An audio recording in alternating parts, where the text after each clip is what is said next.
This one time for the phone line. Whole time, wonder what they gonna do next. You know, I just wish you guys would stop the quibbling. Well, I just don't know how you come back from that. I got to be honest with you. I don't think there is coming back from that. Over. I think it's over. I don't know what to do. I mean, it's over. It's over. Like, you know, you had that, like, it's so crazy to think this is a series. I'm watching it, so I'm like, oh, the Spurs have figured this out. They're gonna win this thing. This is gonna be the 2-0 comeback. And then in the words of Teddy KGB, hanging it around. The Knicks were just hanging around, and you let them back. You let them through the back door. And De'Aaron Fox, what was he doing? He was a turnover machine. What a question, Leroy. What was De'Aaron Fox doing? What's he doing, dude? I don't know. You know what everybody's gonna think. Yeah, a little. What do you got there? You got. What do you use? The gel? Use the cream? What do you use? Yeah, the gel. Yeah. You got. I mean, I don't understand what he was doing. You you don't know how much time is left. You're the point guard. The thing that makes it even more ridiculous is it wasn't like New York went on where they made 7 straight threes. Mm-hmm. They were driving, getting twos. You would just turn the ball over. Everybody on the court was like shrugging their shoulders. We're up 30. What's one turnover? Yeah, what's one turnover? No bigs. And then you have this 20. Did they break the record for first half threes? The Spurs? Yeah, they broke a lot of records in that game. Some good, some bad. What are we doing? How do you blow that? It is nearly impossible to break a record in a game on both sides of. So you break the record for making the most threes and break the record for giving up the biggest lead. That, like, yikes. I don't know. I know what it feels like. I didn't want to bring it up. But as somebody who's been part of one of the all-time losses, do tell. Yes. I was up 30-14 with 5 minutes to go against the University of Miami. Somebody put it on X just the other day. And we lost 31-30. 2 onside kicks, 2 touchdowns, and a field goal in 5 minutes. And somebody put in the comments, that's not even the most incredible part. They never used a timeout. Man. So we gave up 2 touchdowns and a field goal with 5 minutes left to go in the game, and the other team never had to use a timeout. And no turnovers. You can't. So I'm watching the game, and I'm like, they'll probably get it to single digits, and then the Spurs will just get right. Nothing. They ruined it. So here's what happens. And this is one of the crazy things about basketball. There's a fine line between making a bunch of threes and taking a bunch of threes. Yeah. And they went from almost nobody could miss, but they were good shots, and confusing that with we all need to go on a heat check and miss the next 8. I'm flummoxed because it has become more regular in basketball. Certainly with the Heat, we've seen them blow some leads. Certainly with the Heat, we've seen them blow some leads.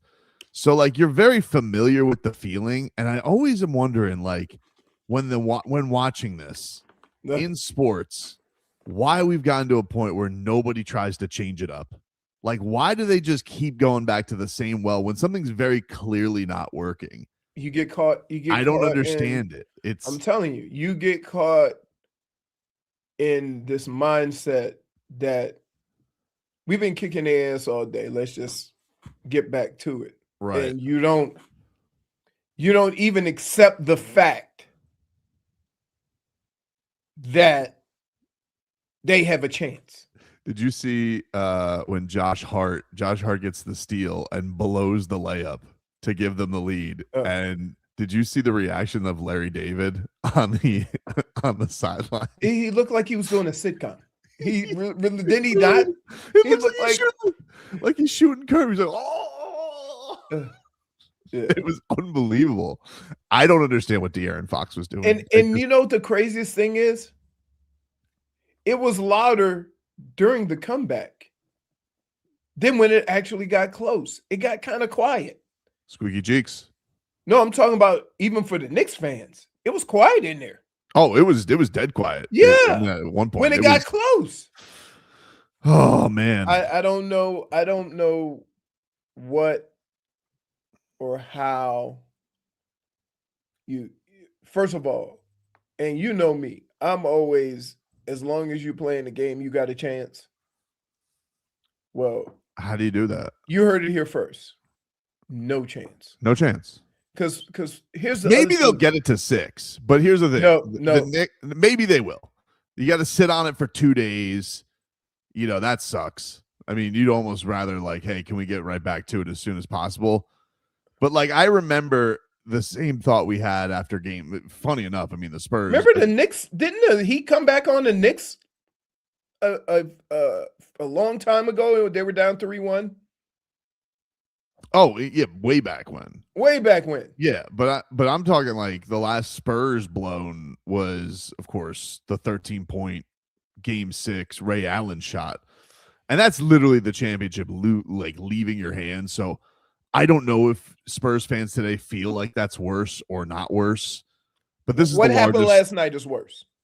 I mean, like, because keep in mind the Heat, even though they won that game, it wasn't like it was just a big shot made at the end of a game that was relatively close. Well, it was a lot of big shots. I mean, you had LeBron 3, you had the Miller one shoe 3, but it's not 29 points. Right. Like, that's not that's the my it's point. but the thing with that is, at least the Spurs played a great Game 7 because we all thought the same thing. Like, you don't win that game, you don't lose that way, the way the Spurs did, and you're not gonna have anything left. And I saw Manu Ginobili this morning tweet out 0-0. And I'm like, no, it's not, dude. Because these guys, these are not you guys. Like, at least Tim Duncan, Manu Ginobili, Tony Park, these are established champions who've been through it. The other thing is they were much older too. They were veterans. Yeah. They've been through it. They've been through some basketball situations where they could have the attitude he wants them to have now. I mean, when you're 21 years old and you get your lunch money taken, you don't just all of a sudden get up the next morning and say, you know what? I got to go get my lunch money back. Especially when it's like your veteran who's the one who's messing up.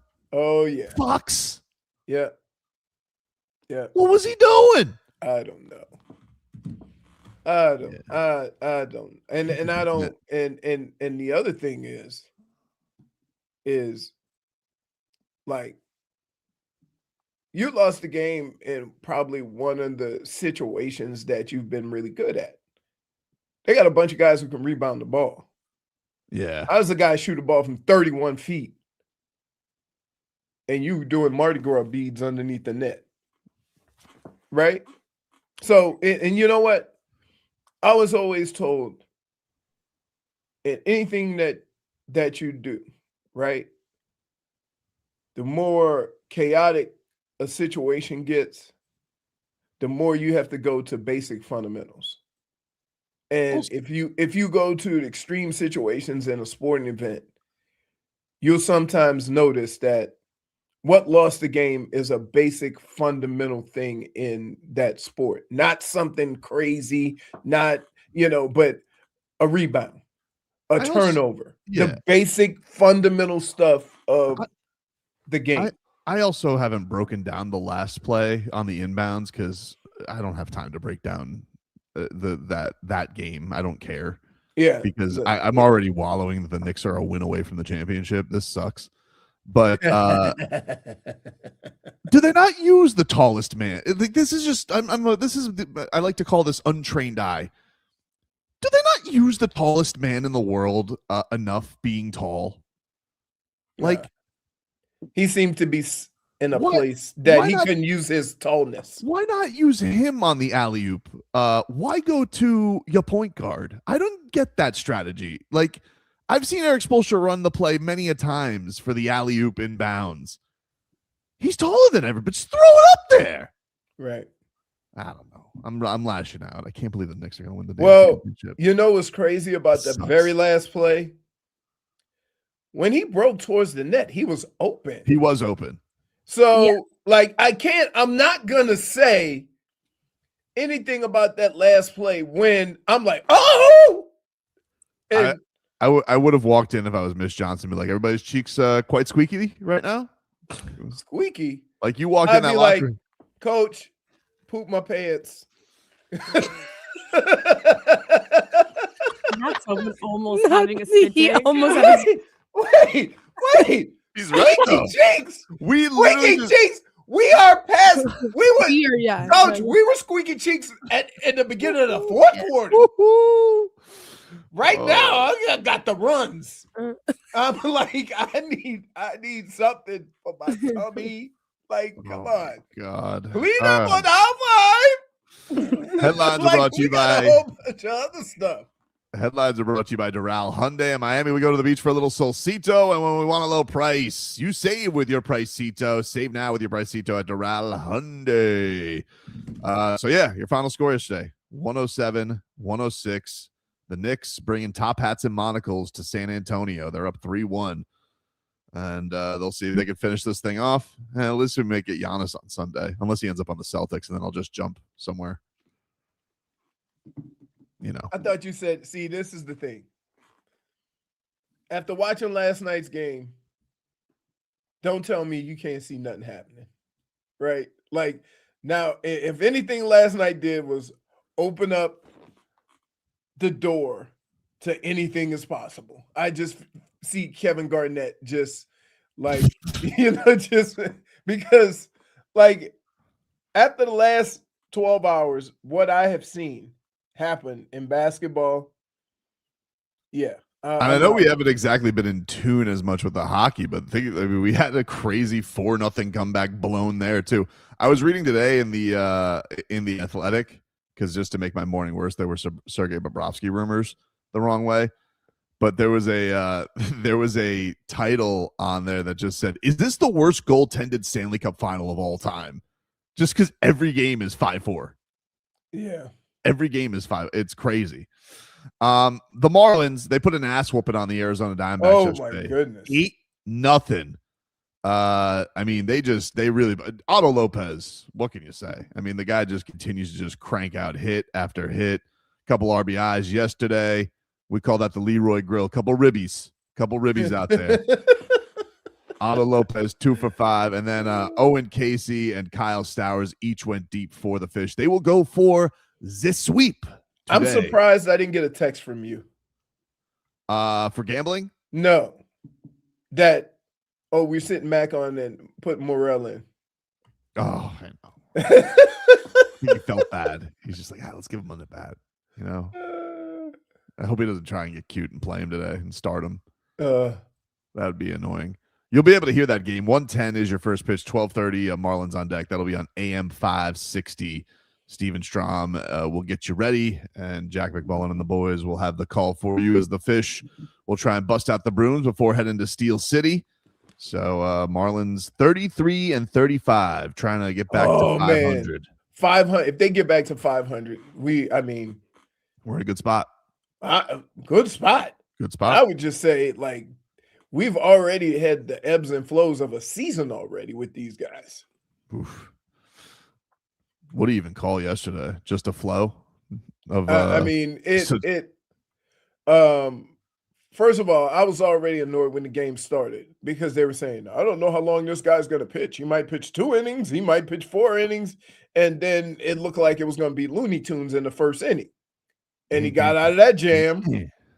And I'm like, all right, let's see what he's got. Because he doesn't throw, like, he only throws, 93? I mean, they're scraping on some of these guys they're throwing in there. Who do we got today on the mound?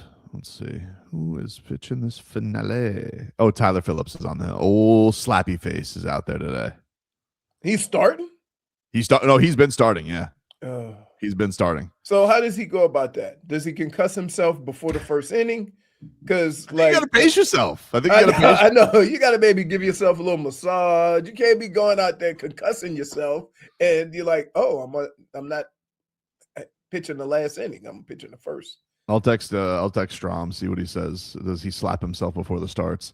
I'll give you a quick weather update. We're a little over, so we'll save the WindowPlex. But right now, weather brought to you by Tornado Roofing and Contracting, placing roof repairs, maintenance, and hurricane impact windows and doors. Visit tornadoroofing.com. Currently 83 degrees, partly cloudy in Breezy. Miami. Breeze. Yeah.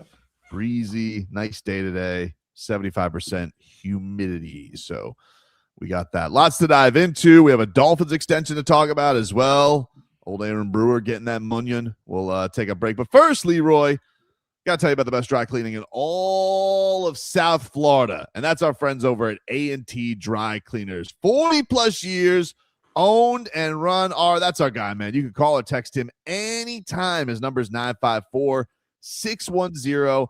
Hey, if the Spurs need somewhere to send their undies, you might want to send them to A&T Dry Cleaners. After I don't even know if Ara can help with that one. I would just throw them away. You might just be like, you know what, guys, this is a lost cause here.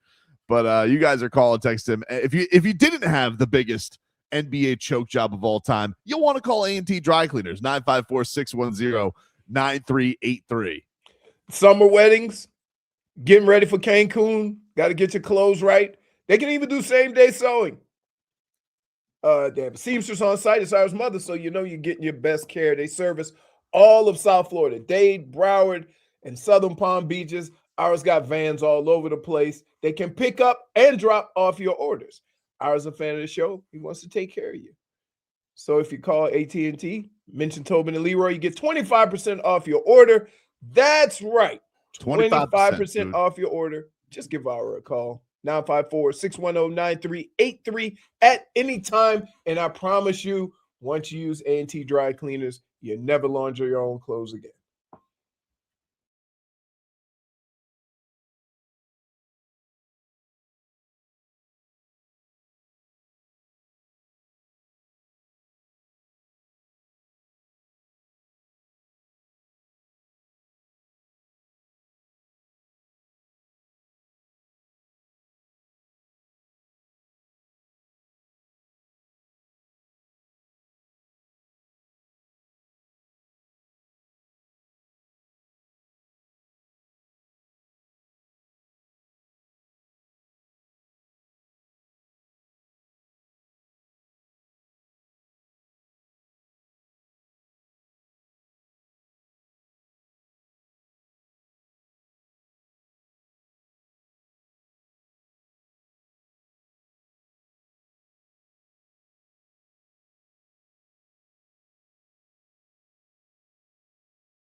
All right, welcome back, everybody.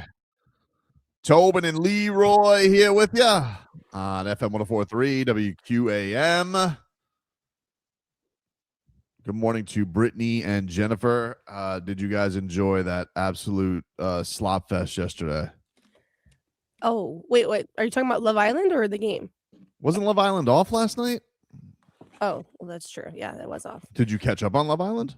No, I have not caught up. Come on, Brittney. What are we doing here, I'm dude? sorry. What are we doing? I was busy watching basketball and working. My apologies. Fine, dude. Whatever. Responsibilities.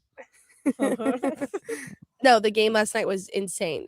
I spent 2 hours on the phone with my dad after it, just going through what the hell was going. Like, I was so perplexed by the end of that game. I always try to remember or think, was I ever on the other side of that? The good stuff? The good Right? side. Because in sports, you only tend to remember when this happens to you, right? Mhm. And I came up with one. We were down, I want to say 20-12, like 3 minutes left to go in the game, or maybe it was somewhere in there against the Giants in a playoff game. And we scored a touchdown, got an onside kick, and kicked a field goal and won a playoff game when I was in there. And that's the only, like, I can't remember in all the sports in the years I played sports. That's the only thing I could come up with where I was on the other side of that. That's the closest thing I can think of. I can't think of, hey, talking to friends. Hey, remember that time we made the great comeback? No, I can't. I don't think I've ever seen such a total collapse ever in sports. Just a total collapse. And I think the coach, like Mitch Johnson, has a lot of questions to answer because I don't understand how Wemby played that entire second half. When you were going into the third quarter, you were up by 30 points. He should have gotten his biggest rest in the third quarter. Right. And you almost put it this way. It should have got to the point where you say, I'm going to give him a break. Mm-hmm. And when it gets to X, that's how long his break is going to be. Yeah. Right. Because you know the numbers when he's on the court versus off the court.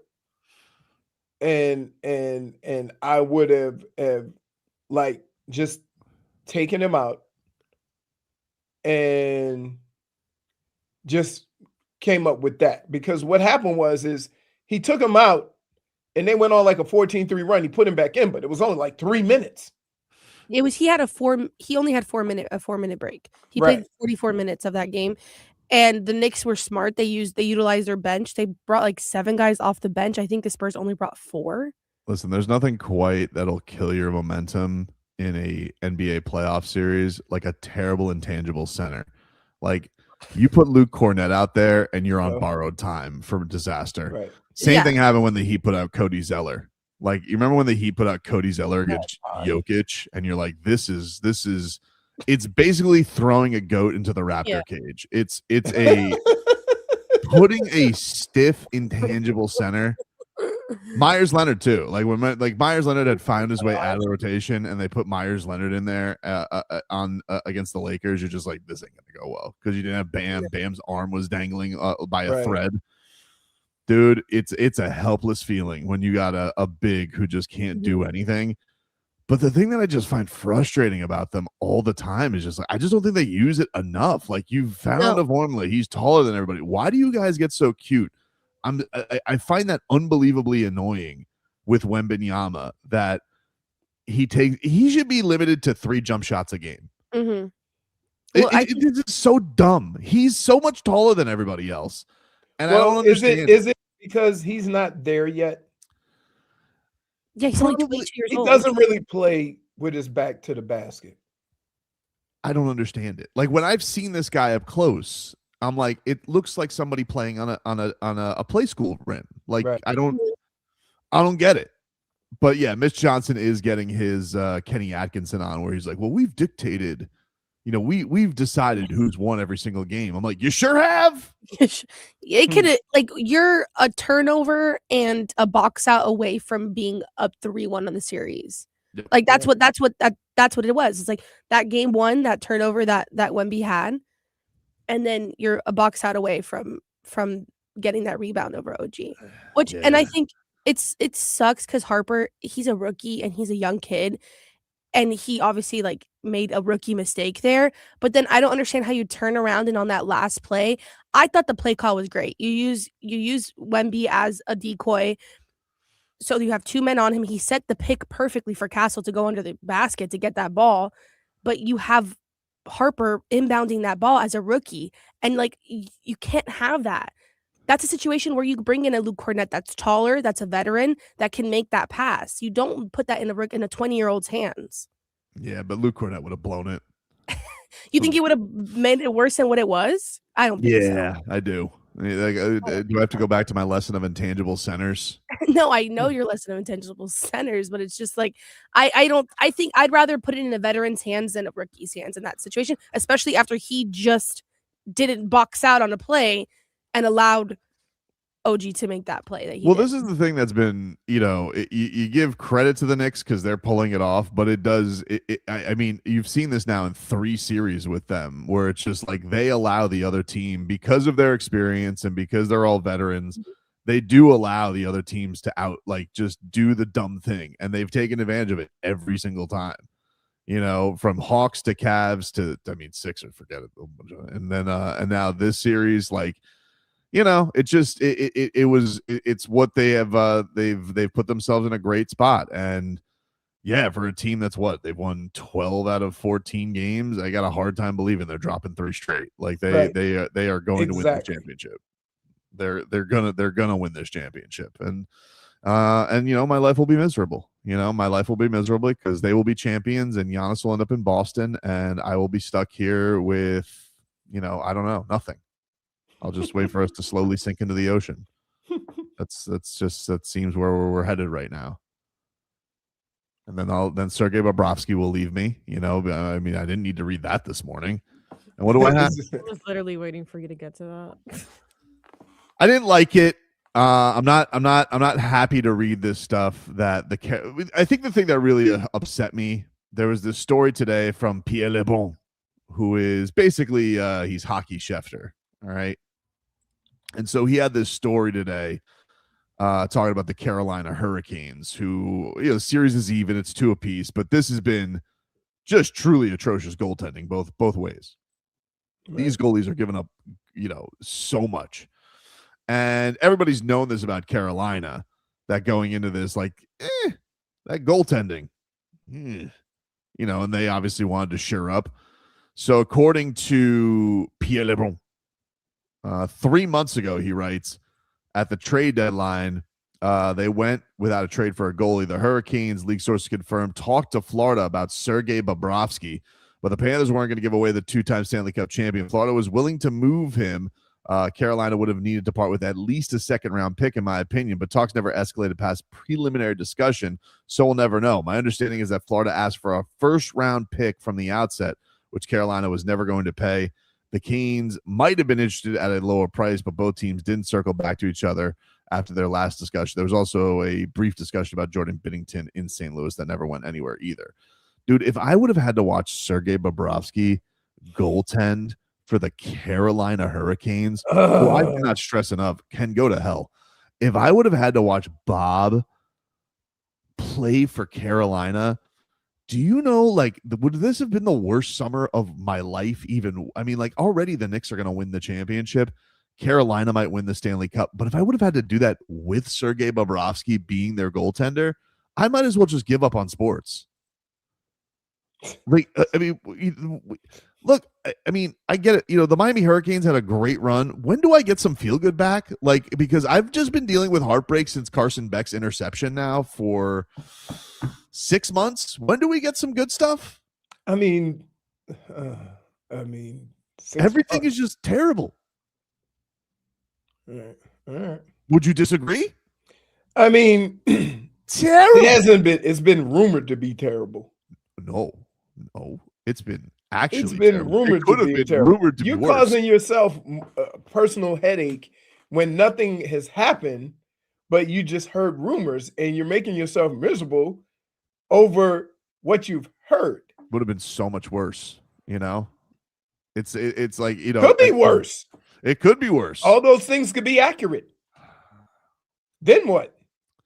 Save some space. I just don't. I don't want. I don't want to lose him. And then people are yelling at me, and they're like, "Oh, he's 38 years old. He was terrible this year."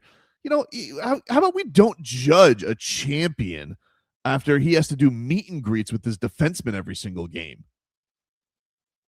Ridiculous. The lack of faith everybody has over Sergei Bobrovsky. And don't get me started on these rat bastards with these Hellybook rumors nonstop. You guys, you're like Love Island floozies. Here comes the bombshell, Connor Hellybook. And he walks in with his strapping 6'4" stature, and everybody just forgets about Bob. I hate this here. This has been just, objectively, a terrible morning. The Knicks have the greatest comeback in playoff history. You're making yourself miserable for no reason. Bob was almost a hurricane, and Bill Simmons is like, you're just going to go with the Celtics. I heard it. I'm just like, can anything good happen for me?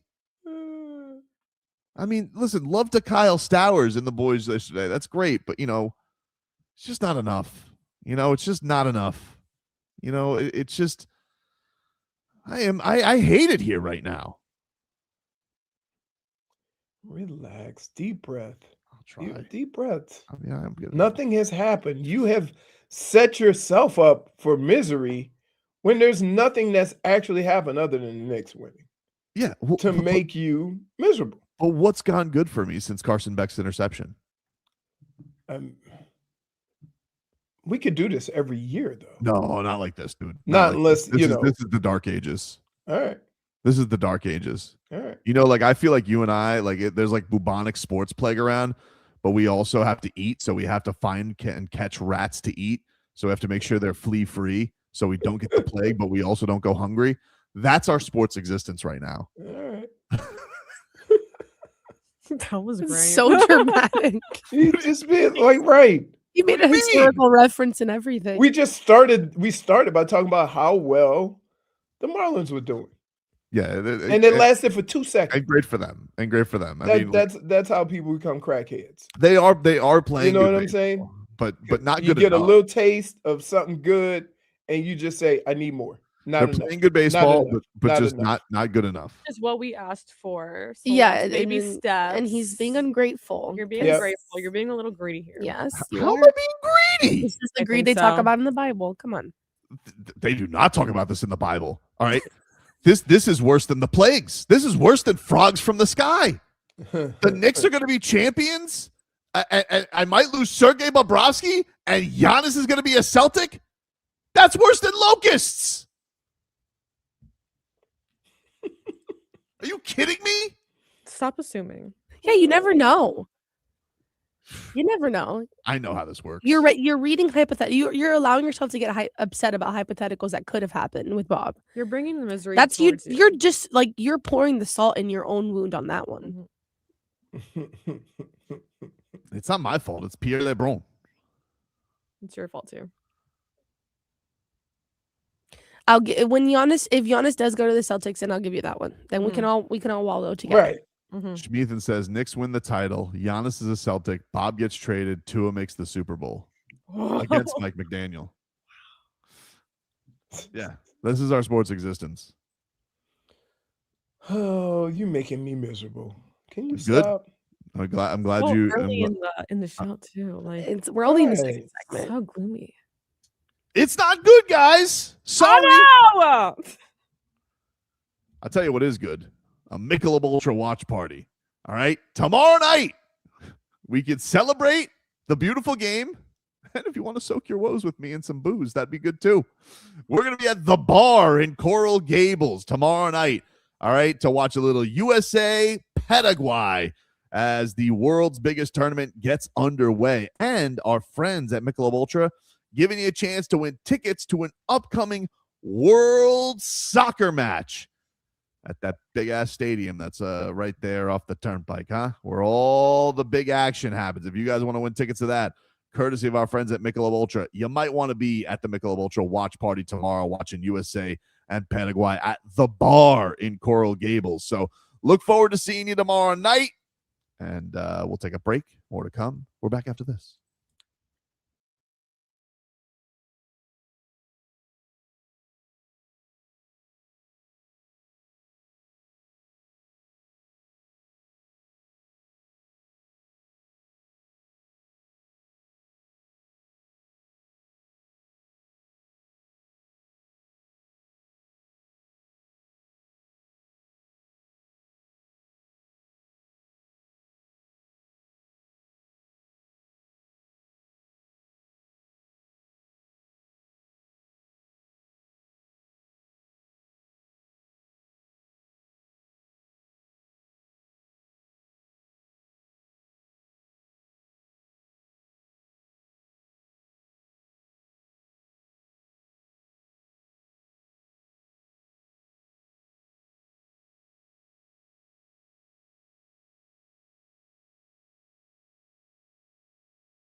Welcome back, everybody. Welcome back. It is Tobin and Leroy here with you on FM 104.3 WQAM. I got a text from Stunt Steve. He said, take a deep breath, my guy. You might not make it past sports this summer. Then I tell him that all the time. We've had to shoot him with tranquilizer guns. We've had to hug him. He gets into one of these like woe is me sports moments.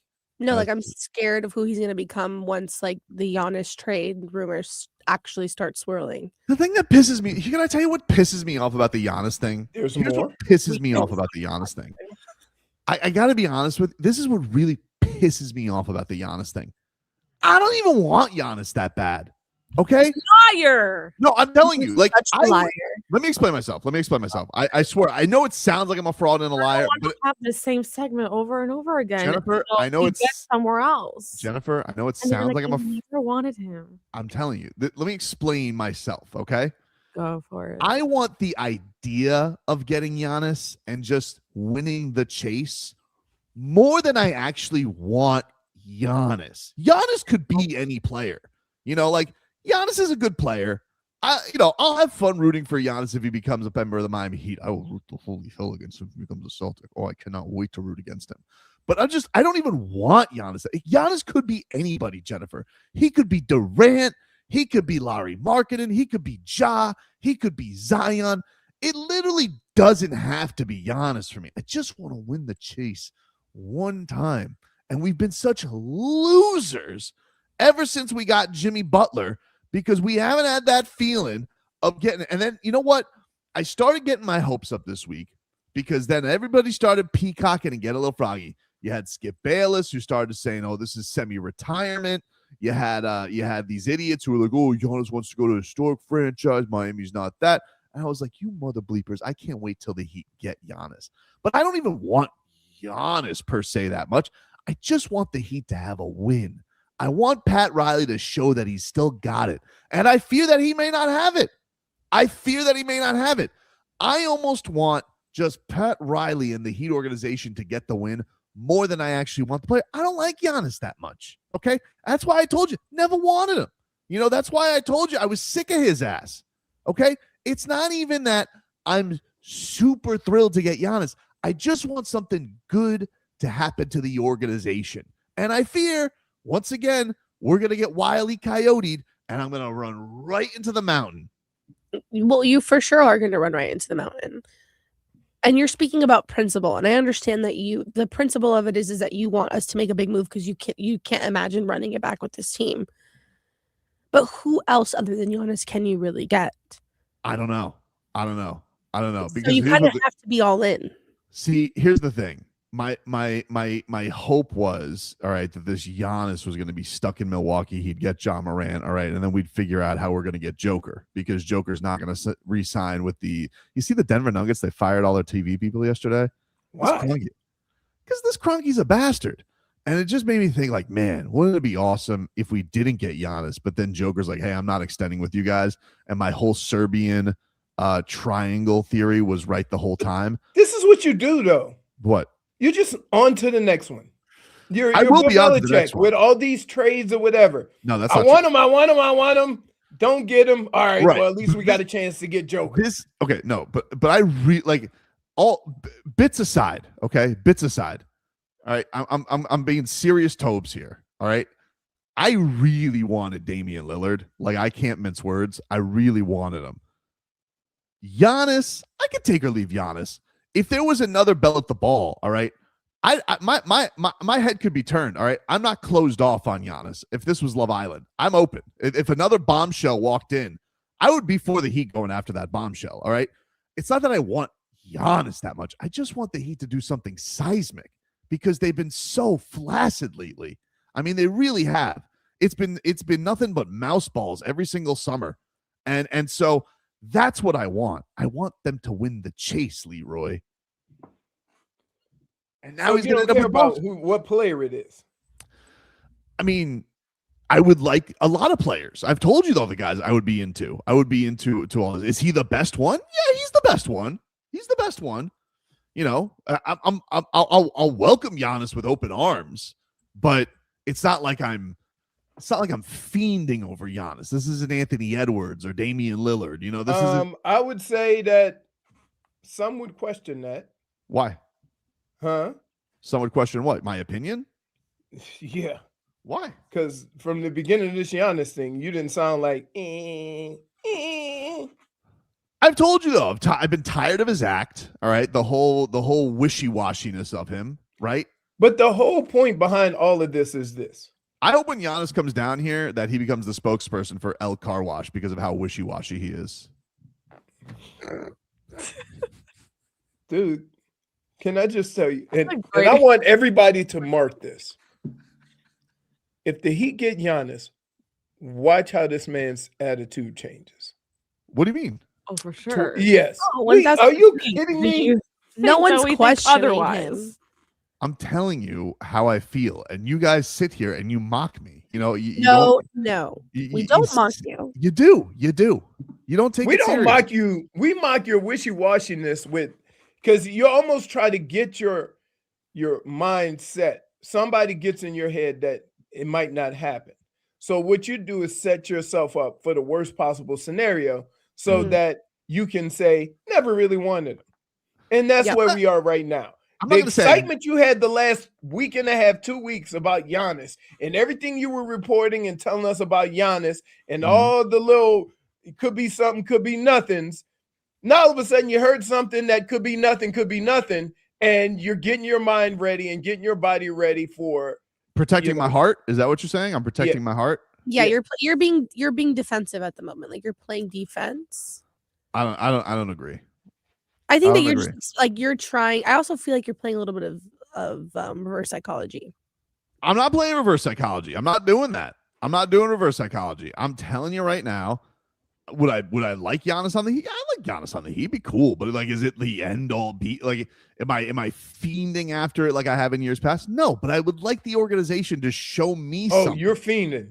No, I'm not fiending. Oh, yes, no, I'm not fiending. Dude. No, I'm not fiending. Don't say that. Yes, you are. No, I'm not, dude. Do not call me that. All right, I am not a trade crack addict. Okay, that is not what I am. Says the person that's put things into trade machines all the time. Well, I got to do research. You got to see what works. Yes, Tobin. Yes. Okay.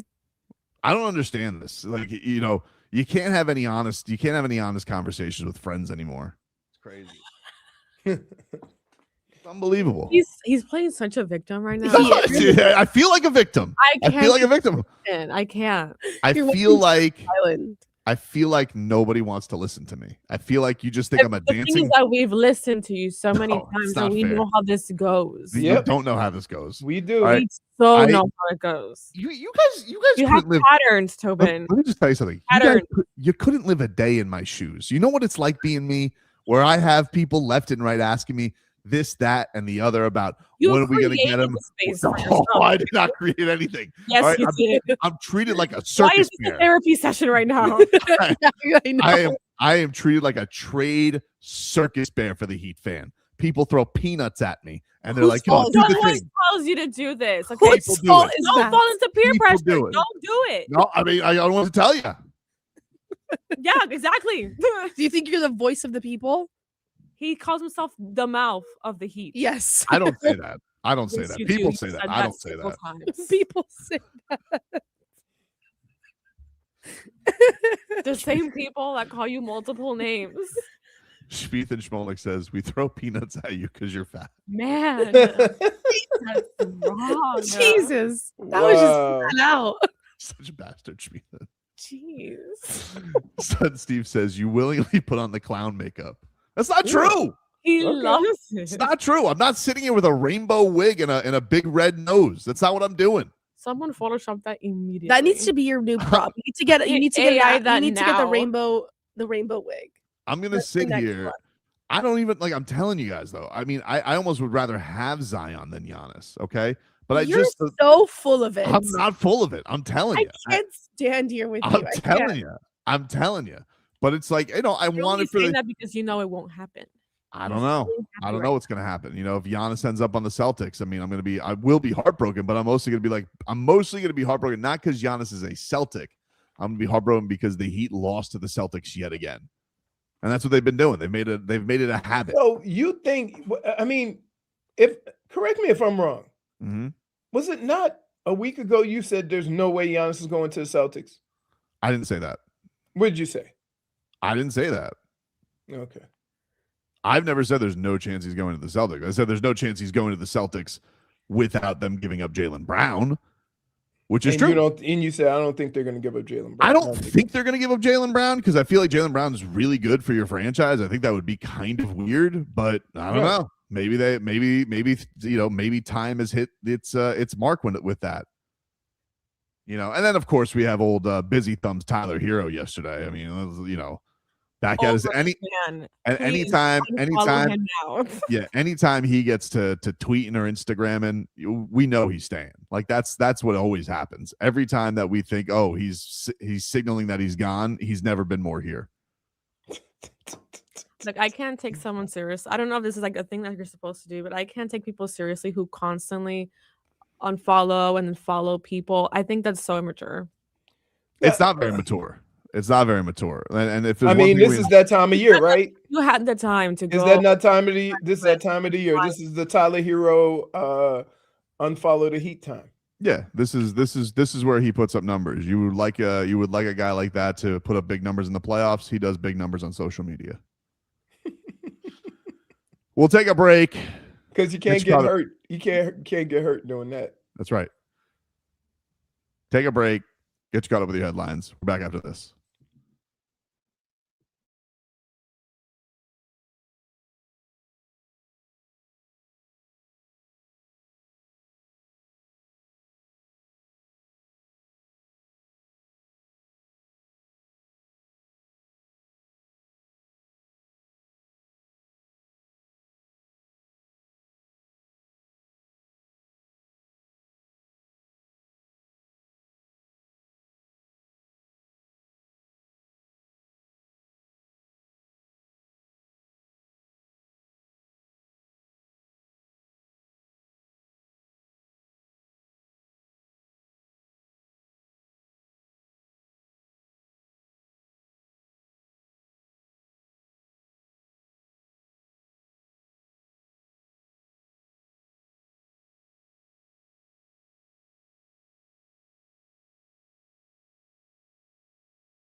All right, welcome back, everybody.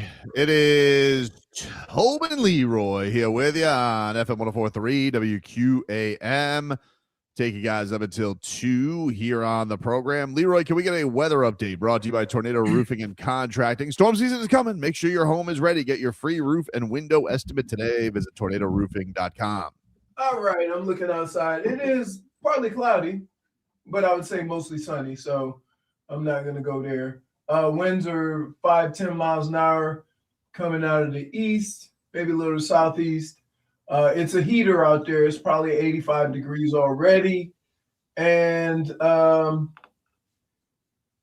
look like rain, but again, that time of year, so always be aware of a passing shower. Doesn't look like the humidity is very high, but I'm always this time of year going to expect a shower at some point at the end of the day. The headlines are brought to you by Doral Hyundai. In Miami, we go to the beach for a little solcito, and when we want a low price, you save with your Pricito. Save now with your Pricito at Doral Hyundai. The Marlins yesterday, they won 8-0. Couple of big blasts yesterday. Let's hear what the calls sounded like. First off, we had Owen Casey going deep for the fish. Pitch to Owen Casey. That one drilled out to right. That got out in a blink. Owen Casey vaporizes a baseball. He got his slider on the inside edge, and man, did he meet it. A 2-run shot. Left his bat at 110. And his 6th homer of the year makes it 3-0 in the bottom of the 4th. A real piss whistle, dude. Hit out into right field, and then Kyle Stowers, also from the left side, he hit the absolute snot out of this baseball. Now Stowers obliterates a ball, headed to the second deck, no doubt shots. A beauty of a bomb. Stowers is 5th, and the Fish have blown it open. 6 across in this bottom of the 4th. It's 7-0. Man, killed him. No, what's even crazier? What's that? That they had a couple of balls that were hit even harder. They were just hit on the ground.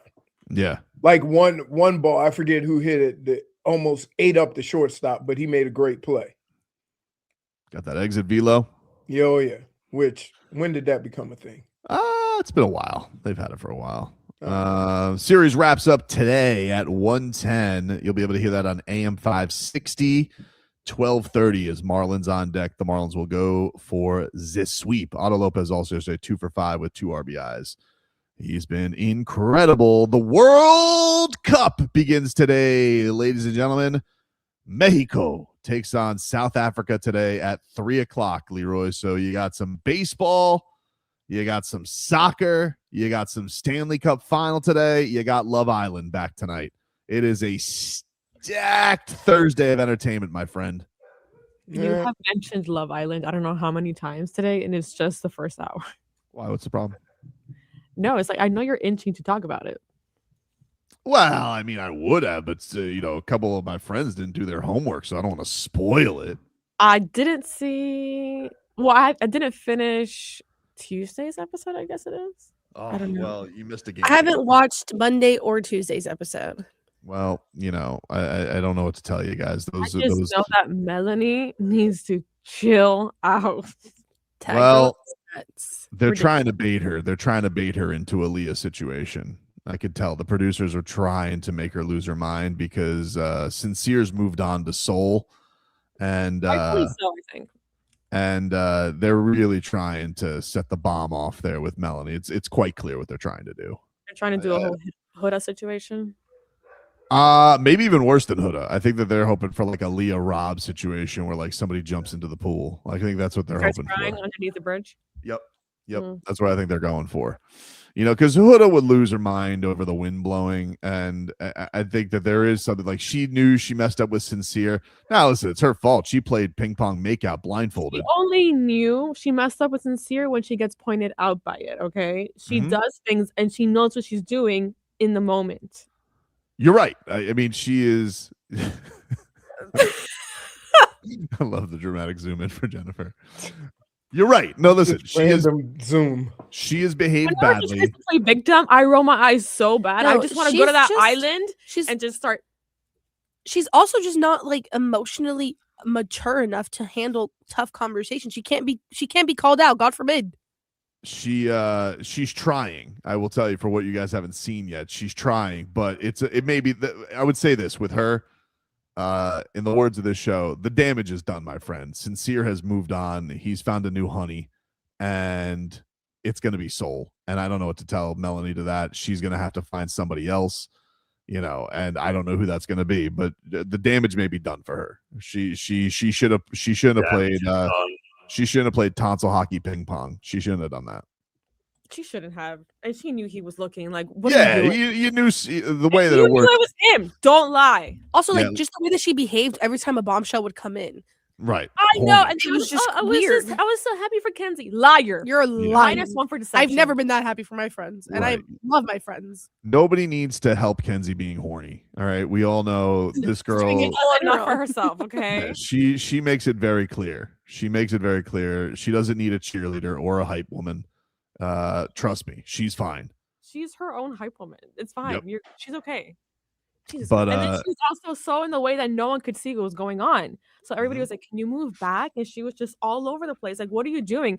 And then you want to be a little hypocrite. And whenever a woman walks in and Sincere's looking at her, you're all upset.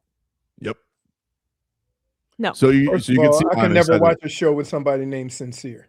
Hey, he's Oh, nice it's a guy. ridiculous name. It's a Oh, ridiculous. Like No, you never. I went to school with people named Sincere. You did?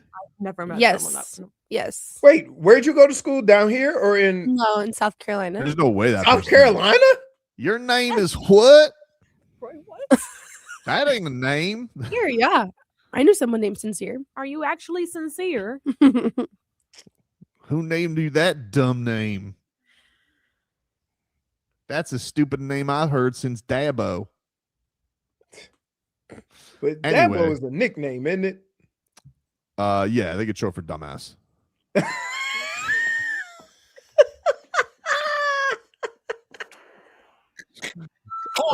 He's gonna play for me. Always. Hey, can I just tell you how many times have I sat By the here? way.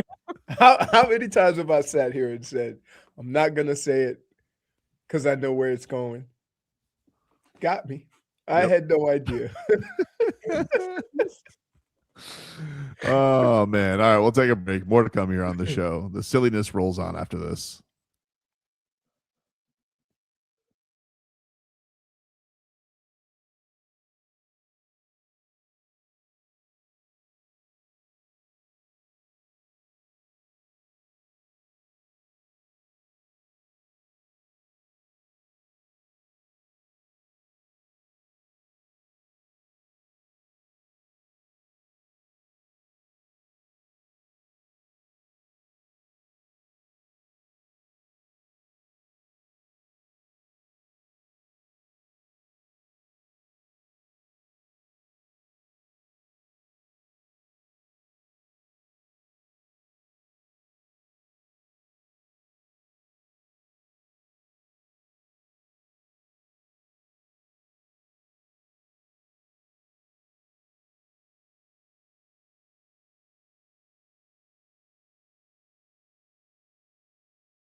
All right, welcome back, everybody. Tobin and Leroy here with you on FM 104.3 WQAM as we roll on here on this lovely Thursday. Your Marlins will be back in action today at 1:10. That'll be on the AM dial. And 12:30, Marlins on deck. They'll get going. They'll go for the sweep of the Diamondbacks. The Marlins bats are red hot in this series, especially hot a little bit. This entire season has been hot. Yep. World Cup, that'll get underway today. Mexico and South Africa today at 3 o'clock. You going to tune into that, Leroy? You going to watch a little of the beautiful game? No, I'm going to watch Canadian Open. The day one, dude? Yeah, that's about, like, listen. With basketball and hockey going on, I can wait for the games to actually mean something in soccer. Right. I watch the U.S. All the games mean something right now. Yeah. Okay. You don't want to see that atmosphere, though. I feel like if Mexico in their building, I feel like that's going to go nutty. It'd be crazy. It's going to be crazy. Yeah. By the way, speaking of crazy fans, because the fans from Mexico, haven't they thrown piss bags at the U.S. before? Did you see that the Knicks fan hit Giannis in the head with not Giannis, Wemby in the head with an egg? Jeez. They've been acting. I mean, out of pocket is putting it mildly. How the Knicks fan has been acting. It's disgusting, and honestly, like, it just makes me so mad that they're gonna win a championship. It does too. Brittney. No fan base deserves it less, and they feel like no fan base deserves it more. That's the thing, and it's like I think they had the world, they had the country on their side. Everybody felt like they were underdogs. They kind of had this feel good vibe around all postseason. All right? postseason. It's like they made this incredible run. Everybody felt this way, and then everybody was like, "Oh, the city of New York, like." Good for them, good for their fans, and then they go out and behave the way that they've behaved, and it's like, actually, you deserve nothing. This is why we can't have nice things. It's all you have to do is just not be the worst, and kicking the Spurs bus and throwing eggs at Victor Wembanyama and beating up Spurs fans in the streets, 20-1. Like, what are you doing? It's disgusting. And it doesn't help that James Dolan is parading around now doing the media tours. And he's the worst. So what are you gonna do though? It is, sometimes the bad guys win in sports. Gotta tell you, not for players, but we said this is about the owner in Cleveland. Dan Gilbert? Yeah. Yeah, but nobody's gonna snatch the trophy out of his hand like LeBron did. That bleep was funny. I think if you looked at the Knicks as a whole, I think the players are except for Josh Hart. The players are probably as likable as it gets, like Brunson and Anunoby and Cat, not Josh Hart, but everybody else who didn't break Jimmy Butler's ankle intentionally. Everyone else is likable. Mike Brown's obviously a very likable story. He's kicked around the league forever, but their fans are just the worst. They're just awful. Like I was scrolling through Twitter yesterday while the game was happening, and just seeing all the videos of them beating up Spurs fans, and I just it was fueling my anger, and I was just like, and then they were coming back, and I'm just like, there's just no way that these people can win. Like, there's just no way in society like this is appropriate that these people get to celebrate and win this. The only thing I can hope for, celebrate them doing that too. There's people who are okay with this. Yeah, this is how I'm a good fan. I throw eggs at Wembanyama. He said the only thing worse than a Knicks fan is two Knicks fans. The only good that we can hope from this is that it makes New York look so awesome that every one of the New Yorkers leaves South Florida to go back to New York. Like that's what we. That ain't happening. That's the only thing we can hope. That ain't happening. Well, maybe we should go back. Nah, we ain't gonna go back. The weather's too good. But that's the only thing we can hope for is that it looks like such a party that they want to move back and not come back and clear our street. That would be nice. But other than that, no, this is terrible. I mean, I have, listen, I feel good for Vlad. I feel good for my buddy Josh. Is my best buddy. He loves the Knicks. But I will say, even him, he's embarrassed by how the Knicks fan is behaving. He's like, this is disgusting. You can't kick a bus.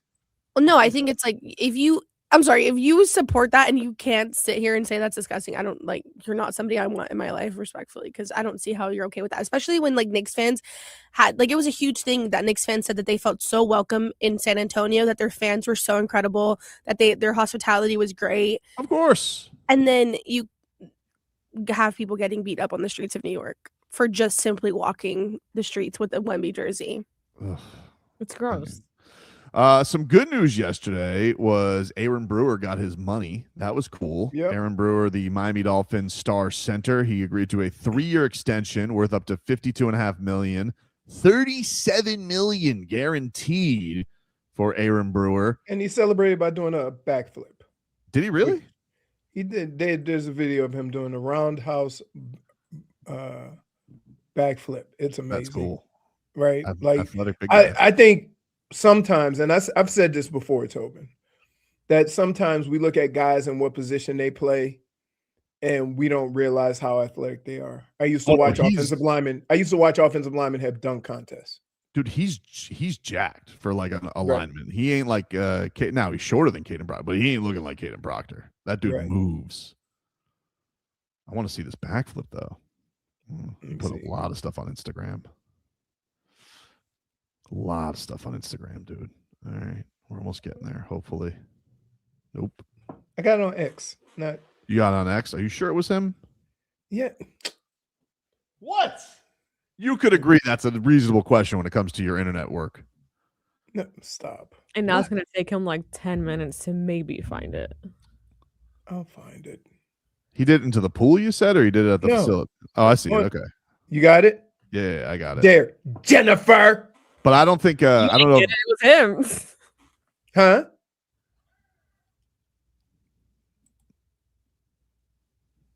Yeah, there you go. Big Brew. That's a 300-pound man. That's 37. Flipping like Tyreek. 37 mil. Good for him. Flipping like Tyreek.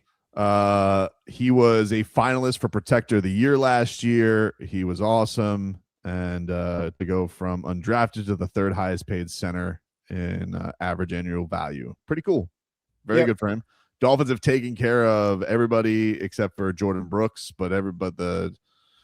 with Brewer, Achan, those are done. We'll see what happens with the Brooks contract.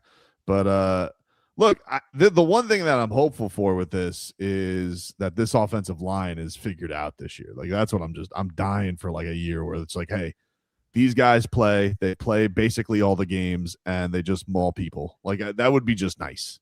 Because I thought we were maybe going to get that last year and the right guard got hurt in 2 plays. Right. And I was like, are you kidding me? Now, I should have known because it's a Chris Greer signing, and so you had to know there was some kind of Carfax that he missed or just ignored. But I'm hopeful this new regime's like, you know what? This is how we fortify it. We're going to run people over. And Aaron Brewer certainly is a big part of that. And he's reunited with Malik Willis, which is cool, from Tennessee days. Oh, cool. Yep. Malik Willis knows that gooch. What? Does the quarterback not know the center's gooch? That's so disturbing. Why did you have to say it like that? Why do you say like what? That's a part of this is anatomy. You know what you're doing. You know I don't know what I'm doing. I don't know what you're talking about. Mm-hmm. I'm not trying anything cute. I'm not trying to mess around with anybody. I'm just telling you. You know, if you were would you rather be in a place as a center where it was unfamiliar hands or familiar hands? You got to be very trustworthy as a center, you know? Like, did Steve Everett ever tell you, Leroy, I don't like untrustworthy? See, there you go. You know, there you go. Because you couldn't even get to the sentence. You catch You yourself. couldn't even get through the sentence. Why? What? Why? What's wrong? What's wrong? What's wrong? Like, why did you turn center quarterback exchange into a porn? What? That's where your mind went? I'm making it weird. -1. Really? Did Steve ever come to you and say, yeah, those are unfamiliar hands? Like me? And then you say, I'm the one? And you can basically make this a Love Island thing again, too. Oh, could you imagine if you had that Scottish narrator say the word gooch? That'd be hilarious. You would love that. Oh man. Hey, the world's big. Oh. What? No. Do tell, Brittany. I'm saying I'm just so glad you're not here and you don't have access to your buttons because I can only imagine the amount of times you would have pressed sound. Why would you say that? I don't do that for no reason. No, not at all. For deception. This is ridiculous. I don't appreciate being thrown out there like I'm just some agent of chaos all the time. It's not how I go about my life. Yeah. Mm-hmm. What? Anyway, the world's biggest soccer tournament gets underway today, ladies and gentlemen. All right, and you could trade the entire tournament on Kalshi. On Kalshi, you could trade every match from the opening stage all the way to the final. If you want to trade today, Mexico and South Africa. Mexico currently trading at 70%, so $100 trade gets you paid at $140. But you could also say, hey, do I think they're going to win by more than a goal and a half? So a $100 trade gets you $234 on the payout. Meanwhile, we got USA and Paraguay coming up tomorrow from Los Angeles as the Stars and Stripes currently trading at 50% for their opening match. So a $100 trade pays out at $200. Plus, you can follow the finals between New York and San Antonio. I bet you could get a real good trade number right now on a San Antonio comeback if you want to believe in that. Or you could follow the trade movement for the Miami summer maneuvers. In the Giannis market right now, he is 65% to end up with Miami as his next team, though Boston has really sprung up on the market today thanks to certain podcasters out there. Great. On Kalshi, you're trading against peers in a live market, meaning there's no house and the probabilities change so you can buy in or out of your position. And for a limited time, help you out here, right? Download the Kalshi app. Use code Tobin to get $10 when you trade 10. Kalshi, Kalshi. Trade the beautiful game. 18 plus only. Restrictions and eligibility requirements apply. Event contract. Trading involves risk and may not be suitable for all investors. Prices, values, and available markets may differ from those mentioned. For more information, see kalshi.com/regulatory.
All right, welcome back, everybody. It is Tobin and Leroy here with you on FM 104.3 WQAM as we take you guys up until 2 here on the program.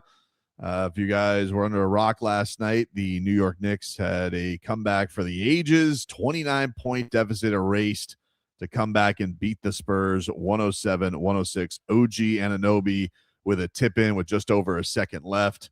And the Knicks will be heading to San Antonio with top hats and monocles to try and finish off the gentleman's sweep.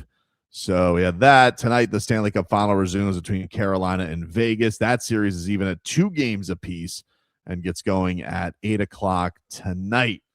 But in the meanwhile, let us mix things up. We'll hear a little bit from the parties in this all-time game, and we'll do that in the mix bag.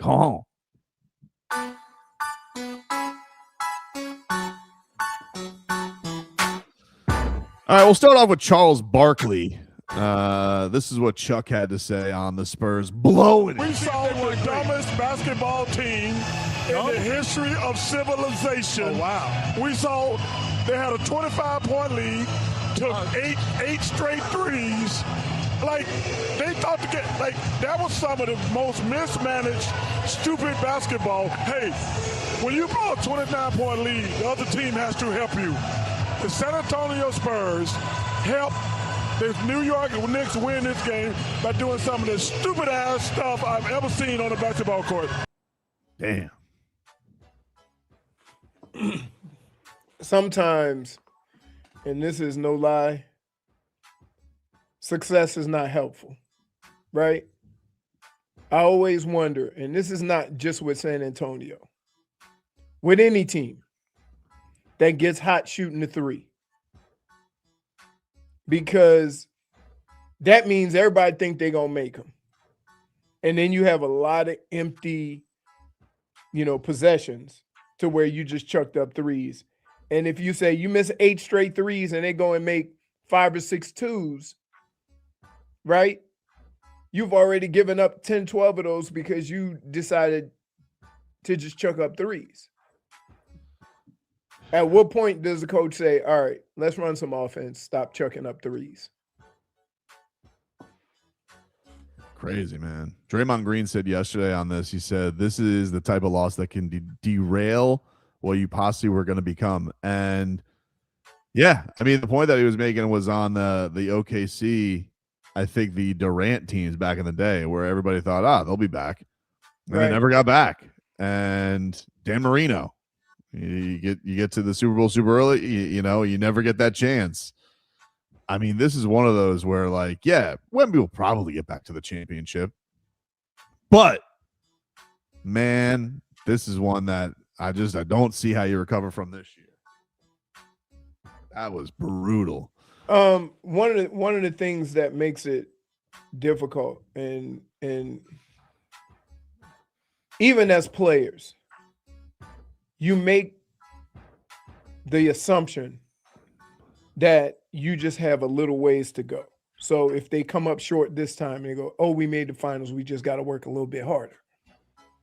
But like we did when we went 15-1, the thing we overlooked was, how about all the teams saying the same thing you're saying? So especially in the West, when you're talking about still got Denver, you still got Minnesota, right? You're still talking about OKC. Yeah, maybe right? Houston getting Van Vliet back, the Lakers, whatever they're going to do. You don't know how many opportunities like this you're going to get, right? Everybody's that. You're not going to have a situation like LeBron going to 8 straight finals. That doesn't happen. No, it hasn't been happening. It hasn't been happening. Yeah, it's I think once you go through something like this, then after the fact, as you get older in your career, then you start saying things like, when you got the opportunity, you got to take advantage of it because you don't know if you're ever going to get another chance. That's what a veteran club would say, but a young team would just assume that, we'll be back next year. OG Anunoby had the moment of the game yesterday with his tip in off the Jalen Brunson missed three. Here's what he had to say on his game winner. It feels cool. I mean, everyone's pretty excited. I'm excited too. I'm excited too. We're all excited. We're enjoying it right now, but we're just focused on the next game now. Focus. Sounds different coming from the team that won versus the team that lost. Yeah, well, let's hear from those losers, and particularly what? Too harsh? You think? Also, a little too soon. What if somebody would have said that to a young 22-year-old Tommy? You think you'd have some? Did he lose? How do you miss the point? Like, the thing is that you knew he was going to do that. Yes, I know. My bad. My bad. That's on me. All right, sorry. Let's hear from the losing locker room as De'Aaron Fox. That's more of a fact. Who lost the game yesterday, but isn't a loser. De'Aaron Fox on what the hell was he thinking? Yeah, that last run out, what's your thought process? Haven't scored. Try to get a layup, get up three, make them force them to need a three. And OG made a good block. You're unusual a lot of the time in those situations where you took the layup, guys would try to run it out and get fouled. When did you think that you wanted to go for the layup instead of trying to get it fouled? I just thought I would be able to outrun them. That's it. Yeah, well. Not with that broke ankle. Think again, dude. Crazy. Do you have a film session after a game like that? No. You do. I always wondered, like, they put pressure on Brunson, but not like they did on game 3. In game 3, they kind of let him get halfway up, and they kept the guy on him, but they didn't have, like, game 3. They had relentless pressure on Brunson.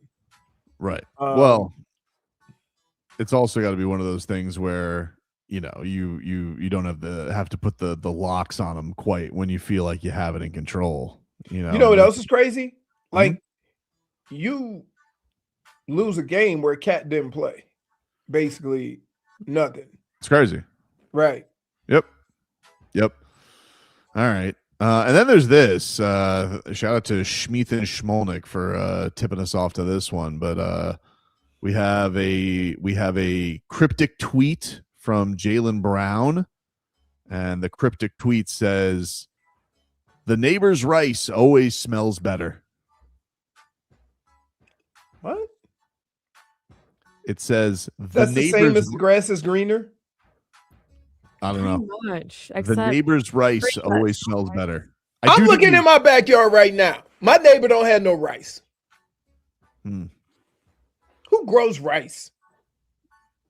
Not here. No, I don't think that's. I think it's the cooking of the rice. Yeah, but does it actually have a sense? No, that's my point. I was just about to say rice does not smell. Exactly. I mean, fried rice does smell. Exactly. Yeah, that has soy sauce and stuff like that. Only you would bring up fried rice. Dude, I love fried rice. You don't like fried rice? Fried rice is delicious. What's in it? I mean, they do eggs, they do chicken, they can do no. pork. I like the chicken and shrimp one. That is delicious. Yeah. Got to have soy sauce, right? Of course.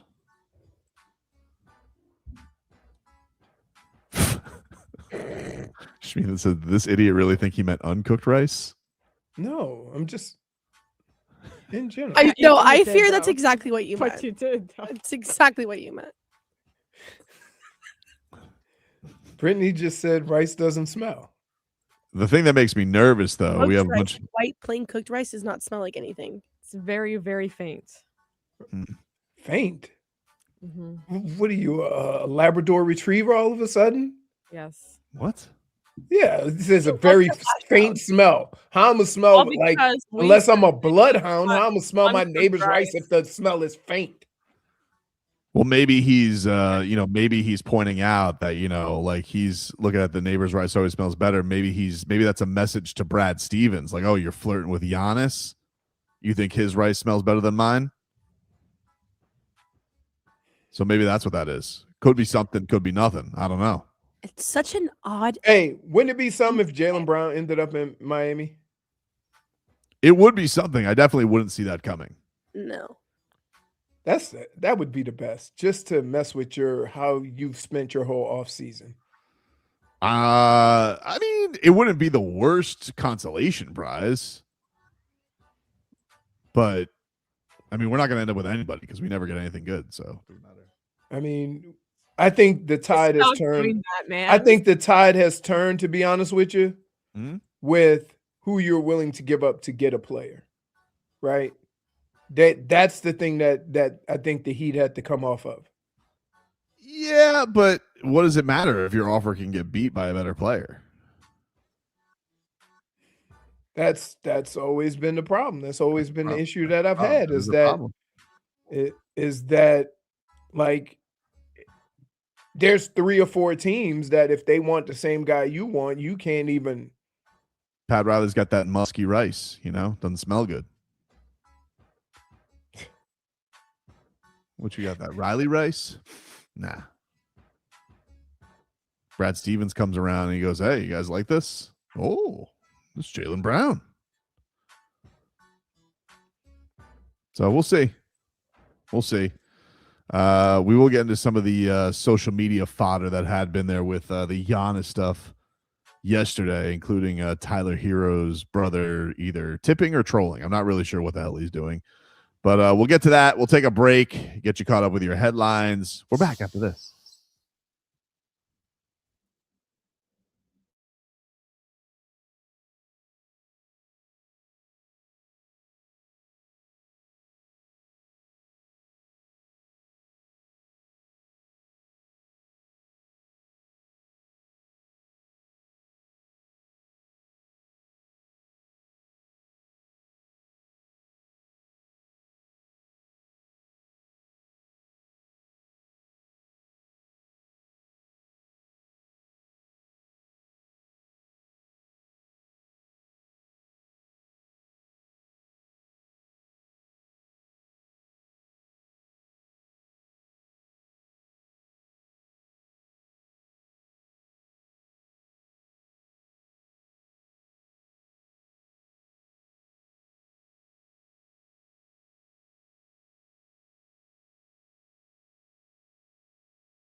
All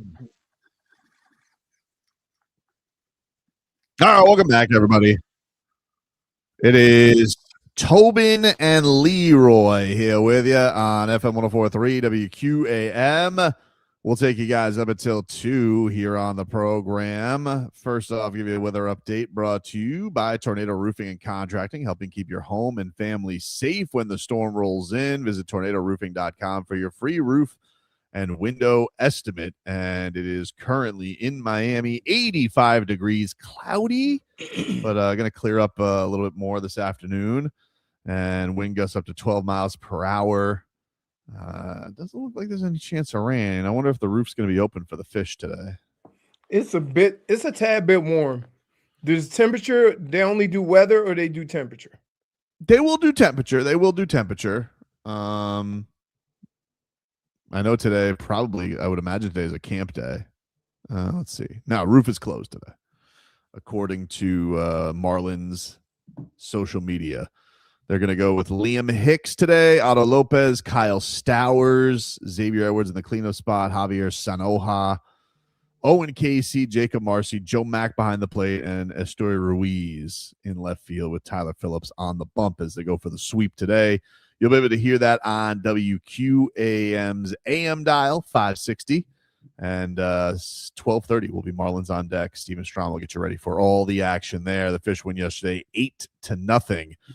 That was right before the New York Knicks pulled off comeback of a lifetime to beat the Spurs 107-106 to take a 3-1 series lead in the finals, ladies and gentlemen. Got some Giannis fodder for your ass right here. So this is from Mark Stein. Mark Stein, who still hasn't gotten back to Robbie. This is what he has in his Stein line. He said, this is from Stein, or this is from Jake Fisher? Jake Fisher. All right, Jake Fisher, who works for the Stein line. He says, what I stated in my last Bleacher Report stream on Tuesday, how we had only been able to pinpoint 2 teams definitively in active trade pursuit of Antetokounmpo, and that is Miami and Portland. That might need an amendment. It turns out the key word was active. Is it possible that someone else swoops in and beats the Heat's offer? It is widely presumed that the offer firmly on the table for Milwaukee calls for a Miami package of Tyler Hero, Khalil Ware, Jaime Jaquez Jr. with prime draft capital for the Bucks to acquire Antetokounmpo. Yet there have undeniably been rumbles through the week that Boston, at the very least, has to be monitored. Earlier in the week, league sources with knowledge of the situation maintained that Boston had not yet seriously engaged in Milwaukee on an Antetokounmpo trade, but they also declined to rule out the possibility of the Celtics eventually entering the fray. Rival teams, furthermore, continue to point to Boston's various assets as illustrating as their ability to become a factor here. They also note that Antetokounmpo shares a skills coach with Jason Tatum, Drew Hanlon. Oh, there we go. The skills coach, who also I believe is Tyler Hero's skills coach. But Tyler Hero would be in the skill of getting hurt. That's fair. I mean, that does happen, but I think he means with the basketball. It is believed to have a level of interest in landing with the Celtics on top of his well-chronicled affinity for Miami. Those same sources likewise insist the Celtics have yet to engage in any meaningful trade conversation this spring involving Jaylen Brown after Brown's tremendous 25-26 campaign, but they've also it also hasn't categorically been dismissed as a possibility. This much is clear. Boston is believed to be a potential suitor that genuinely concerns Miami. There is skepticism by contract that Antetokounmpo would truly be open to signing an extension with Portland, which is expected to inevitably dissuade the Trailblazers from trading for him directly. Sources say Antetokounmpo's interest in Miami, meanwhile, dates back to 2020 in the offseason when he signed before he signed 2 contract extensions with the Bucks. So the Boston fodder is definitely been around there. This was Bill Simmons today on his podcast, and this is what he had to say on Boston entering the Giannis sweepstakes. I thought Boston was out of this. I know Boston was out of this. And I was wondering if they were playing possum or not. I think they were playing a little possum. I think they're in on Giannis. So I'm not recanting what I said before. I don't really know the reasons for it. maybe they felt like Miami's offer is an offer they could beat. Maybe they wanted to drive. Maybe they want to drive the price of Miami's offer up, and they don't actually have interest in him. But as I said over and over again, Giannis is pushing for Miami or Boston. Those are the two locations, and really wants to end up in Boston because it would have the best chance to win a title. And I think Boston is not ruling out the idea. Is my intel. Who knows? They might not do anything, but I thought they were sitting out this Giannis thing, and I no longer think that. All right, there you go. That was Bill Simmons today on his podcast that Boston is back in the fray. Does that make you nervous, Jennifer? Not really. Okay. Well, all right. Not worried at all? No. Brittney? Yeah, I am worried because I think they have more to offer. If they offer Jaylen Brown, that would be more to offer. Well, I think that's the only way that it works out, right? Even yeah, I don't think that they could trade. I don't think that they could trade for Giannis without giving up Jaylen Brown for that being a thing. Now, I don't know if Jaylen Brown's going to stick in Milwaukee. I would imagine that probably like, hey, this is a Jaylen Brown to Atlanta. Milwaukee gets their picks unlocked. Like, there are things that should worry the Heat, and what Jake reports as to why. The only thing that would, and this really we don't know on Giannis's part. We know that he has definitely been doing a lot of Miami. I don't know if you want to call it trolling, signaling that he seems to be ready to be on the Miami Heat, but it would then really have to go to, all right, are we in a situation where Giannis would make so much of a stink to not go to Boston, but end up with the Miami Heat? I don't know, because I don't know what, that comes to the thing of like, all right, well then is he going to turn down an extension with Boston? Well, that's the thing, is he said that he didn't want to. He wouldn't be open to extending with anybody but the Miami Heat. He also said that he didn't want to go to Boston. When did he say that? Oh, well, like, wasn't it not an option? Like, didn't he, like, wasn't there rumors that he said that he wouldn't want to go to Boston? There's been a lot of different things on that. There's been stuff about he would be open to Boston. And then it was, a lot of stuff last week from like Windhorst and others was that they hadn't heard anything about Boston really being in the fray.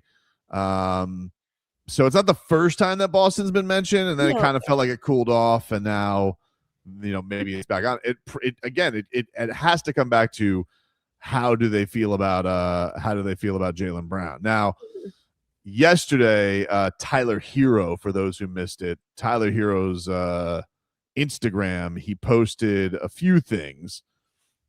First, he posted a photo of himself, a collage of photos of himself working out in his garage gym, and was doing a little footy foot thing.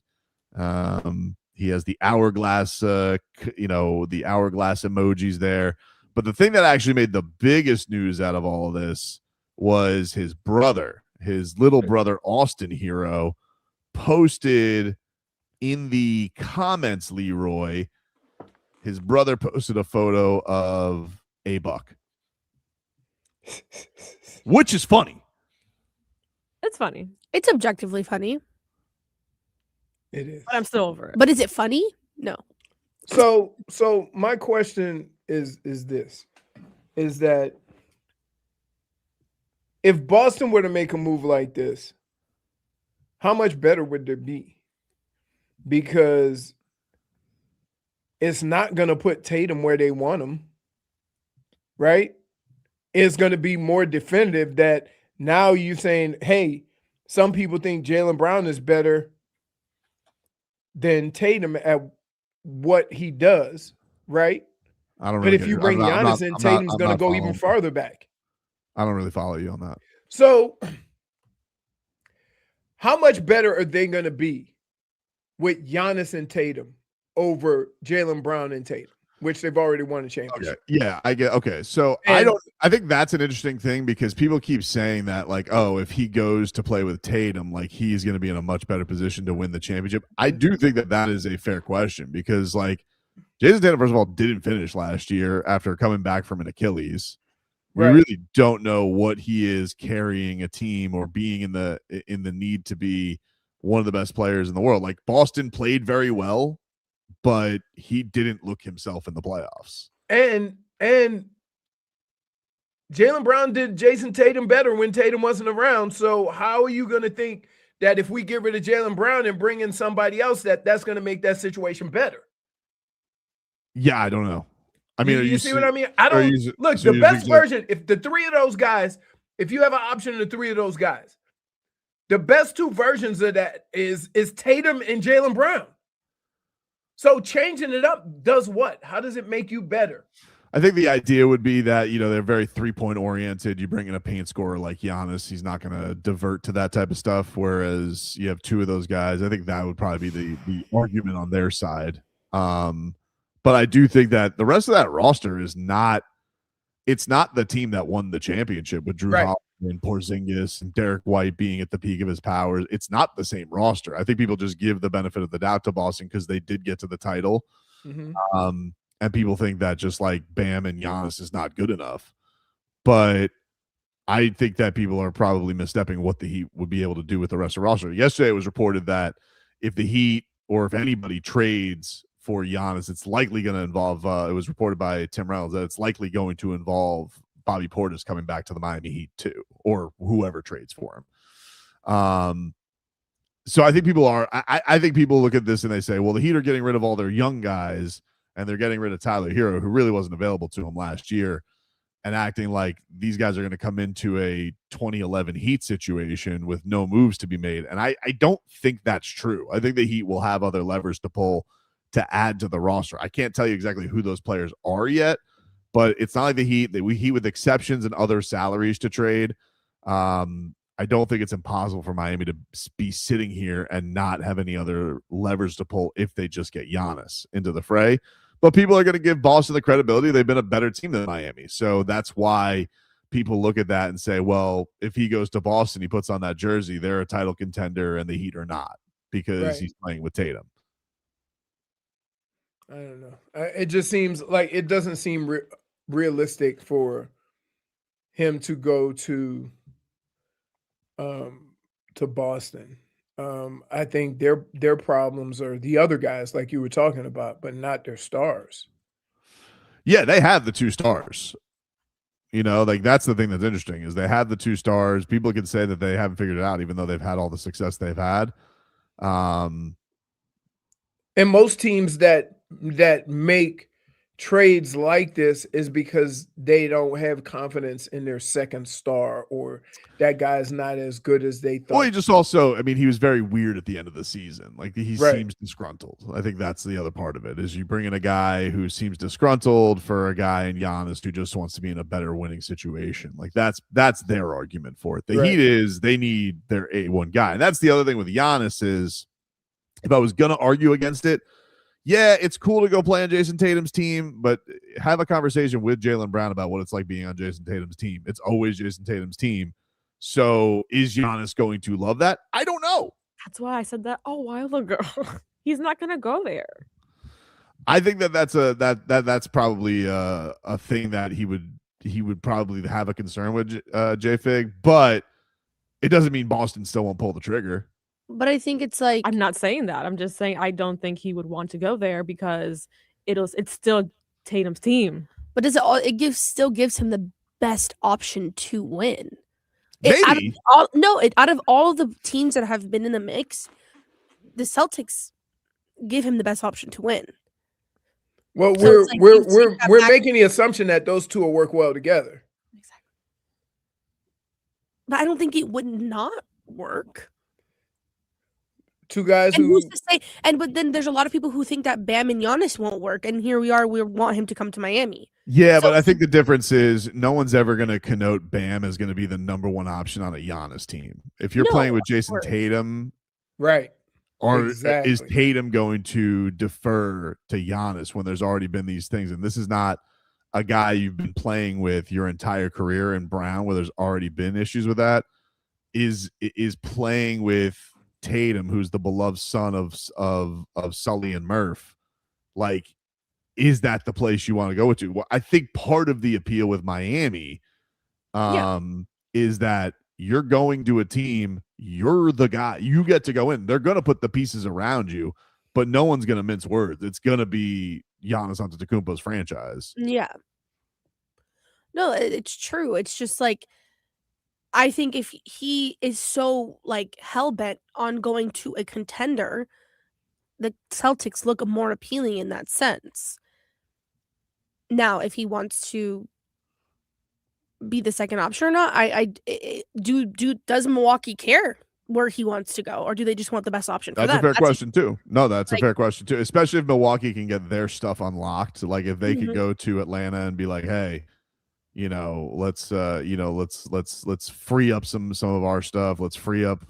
That's part of the appeal with the Trailblazers as well. So if they could be in that kind of spot, then yeah. I mean, if they can, I think Atlanta's got the 8th pick this year, something like that. So if they can flip this in a 3-way and Jaylen Brown ends up in Atlanta, yeah. I mean, there are other options where they could just say, yeah, sorry, Giannis. And then Giannis, it's kind of the reverse Damian Lillard. It's like, you can't be mad at us. We sent you to a good team. We didn't send you exactly where you want to go. And then Giannis's only play is he can not sign an extension with Boston and join the Heat in 27. But, that's obviously a risk with all the injuries that he's had as well. It just doesn't. It doesn't make sense to me for him to go to the Celtics. Yeah, it doesn't make sense if like I get it. Like I think Jaylen Brown is a grumpy old man at times, right? But I don't care about that. Like when you look at those two guys give you the best chance to win. It's your job to find the pieces around them.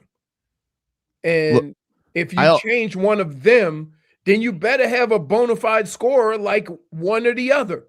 I'm always nervous about this stuff just because nothing has worked out for the Heat lately. If I was to put optimistic spin on it, what I would say is, dude, people have nothing new to say on this trade. It's not happening till the finals are over. So we're just drumming up. Are you hoping the finals are over quicker now? I would wait for the finals to be over if the Knicks lost a 3-1 lead. I would wait. I have nothing. But it's only happened once. That's LeBron. It's only happened LeBron. Yeah, it's only. But it did happen to the greatest team ever. It did. But it's not going to happen. It's no. It's not going to happen. So I think that the fact that the Heat still haven't worked out first round picks, I think, is real. I think that's definitely a green flag going the Heat's way. I think whether Tyler Hero's brother is trolling or not, I don't know, but I think I think Tyler Hero's at a point where he's ready to get traded. I think he's put full acceptance on that. The Giannis social media behavior, I don't put too much into, but I also think that it seems like it's definitely pointed more towards Miami. And I think Boston, look, this happens every time. There's a ton of Boston people in the media. They try and drum something up and they put something out there in the ether. So maybe this is all just fodder and noise and we're just waiting for the inevitable to happen. But because of all the scars that Miami's had, how can you not have a little PTSD based on that's the your Damian Lillard scars. stuff? You're the only one thinking like that. No, I'm definitely not, dude. I don't know what to tell you. I know you don't live in. I know you don't live in the Heat social media streets. I would venture to say that I'm very much not alone in that thinking. Right. You come from a level of ignorance there, my friend. Wow. Don't say. Wait a minute. Yeah, my friend doesn't work after that. Look, it's after you say that, you can't go, my friend. You are blissfully ignorant to this. It's nice. I wish I was in your shoes. It's like going, hey, what's Dabo's nickname? What does that stand for? Dumbass, my friend. Right? It doesn't work. You don't put my friend after certain. I'm just saying that you have blissful ignorance on this. I happen to know that no, you're wrong. That's not how other people are feeling. People are very nervous and people are very pessimistic. I don't know what to tell you if you don't think that that's the case. Right. I know that you kind of are in the lazy river of my Heat takes, and I'm in the storm. That's where I'm at. You're on the rowboat and I'm on the ship. That's where it is. You're just chilling. Yeah. You got Mai Tais and I'm sitting here. I can't have any Mai Tais right now. All right. I'm trying to weather the storm. Cheap whiskey. Oh yeah. Whatever pirates drink. Rum. Whatever yes, pirates drink. What did RV Richie put up there? He says, "You're a moron." With all due respect, samesies. Yeah, same thing. Same thing. I didn't mean that in a bad way. I just mean Leroy's not in the weeds like I am. That's all. Yeah, but No, when you say the word ignorant, Here, He can I is just say ignorant to this? that, though. but that's just such a bold word. It's very hurtful. It's Here's- not a bold here's what I word. would say. It's an appropriate vocabulary Naive. word. Too Maybe strong. naive. Okay. Ignorant is a little tough. Can I just So- say something to you two? You guys are you two are as cutting as it gets.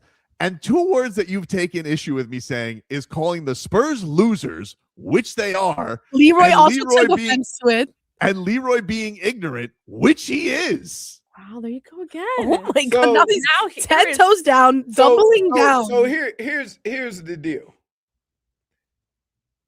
I'm not even offended by it, right? You 'Cause were when it's he him. said it. No. I was offended at he tying that into. May I never defend you again, then, Leroy. You got it Wow. yourself. No, Yeah, I'm, and then later on, you're like, wow, I thought we were friends. are you guys done? Stand like sit down straight in the middle of your camera. Wow. See what you started. Leroy can only go 9.5 toes down. That was your friend Tobin. Dade South says, calling someone ignorant on a subject is not a pejorative. He says he's not calling him ignorant in general, just ignorant to heat social media. Exactly. I know that.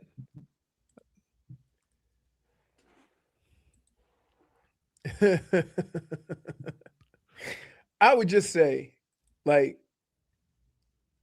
I don't like setting up scenarios to be miserable. And sometimes when you talk, you go that route without even acknowledging that nothing is done, or like you're getting your body all and for no reason yet. Like if you acted like this after the fact, like, oh, I found out Giannis is going somewhere else. Okay, fine. But here's what you've said today. I don't even know if I really want him. I don't know if I want him. And so how can you be so miserable about somebody you don't really want? I don't want to lose to the Celtics again. So That's it. all Honestly. right. I just want them to get him just so they got him. Right. More than I really want him, you know? All right. I told you it could be a lot of different guys. He is the best available this offseason. Correct. Although there's other trades that are gonna happen. Perhaps. We'll My see. thing is if I'm talking about a guy that I want to trade for, I'm not gonna put it out there and I'm not gonna put it out there the way it's out there. Well, I know sometimes you don't have a choice, but I'm gonna be real kind of close to the vest about it, because the last time that happened, then I think what ruined the Dame trade was the Heat went in there like he only wants to come here, right? Too so cocky. we're not gonna, I would agree with and that. you end up losing him because you went out there with your chest out. You got to Just play keep it cooler. humble. Keep it humble. Do your work. Make the trade, and then talk about it. But for some reason, with the Miami Heat, all their business is out there on the streets all the time. Like, how come? Wait, you think if Boston wanted Giannis, that they've been talking about it before now? Why are we just finding out about it now? You see what I mean? Because they kept it close to the vet. Let's let Miami go ahead on and ruin it for them. But Miami hasn't set the one thing I would say against that is Miami really hasn't put anything out there. Like, it's just assumed because it's almost like right. The other people's rumors have centered it back to Miami. Miami, we know, has been in on Giannis because they were in on Giannis at the trade deadline. The other teams that were in on Giannis at the trade deadline in Golden State and Minnesota didn't get him. The only team that got considered was Miami. So Miami's been in the same boat, just now has more picks that they did at the deadline. What about Giannis to Minnesota? He don't want to go there, but I don't think they have anything to trade. They don't have any picks. They don't have any players. Okay. I got you know, like unless they're trading Ant-Man, like who are they going to trade? Rudy Gobert and Julius Randle? Oh my goodness. See, now that you said that, something like that, watch what happens. I know. You See, know what's going to scared. happen. You know why I'm scared. You know what's going to happen. Julius Randle going to be a Heat player. Ugh. But I'm just saying, that's what happens. We'll take a break. More to come here on the show. Back after this.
Welcome back, everybody.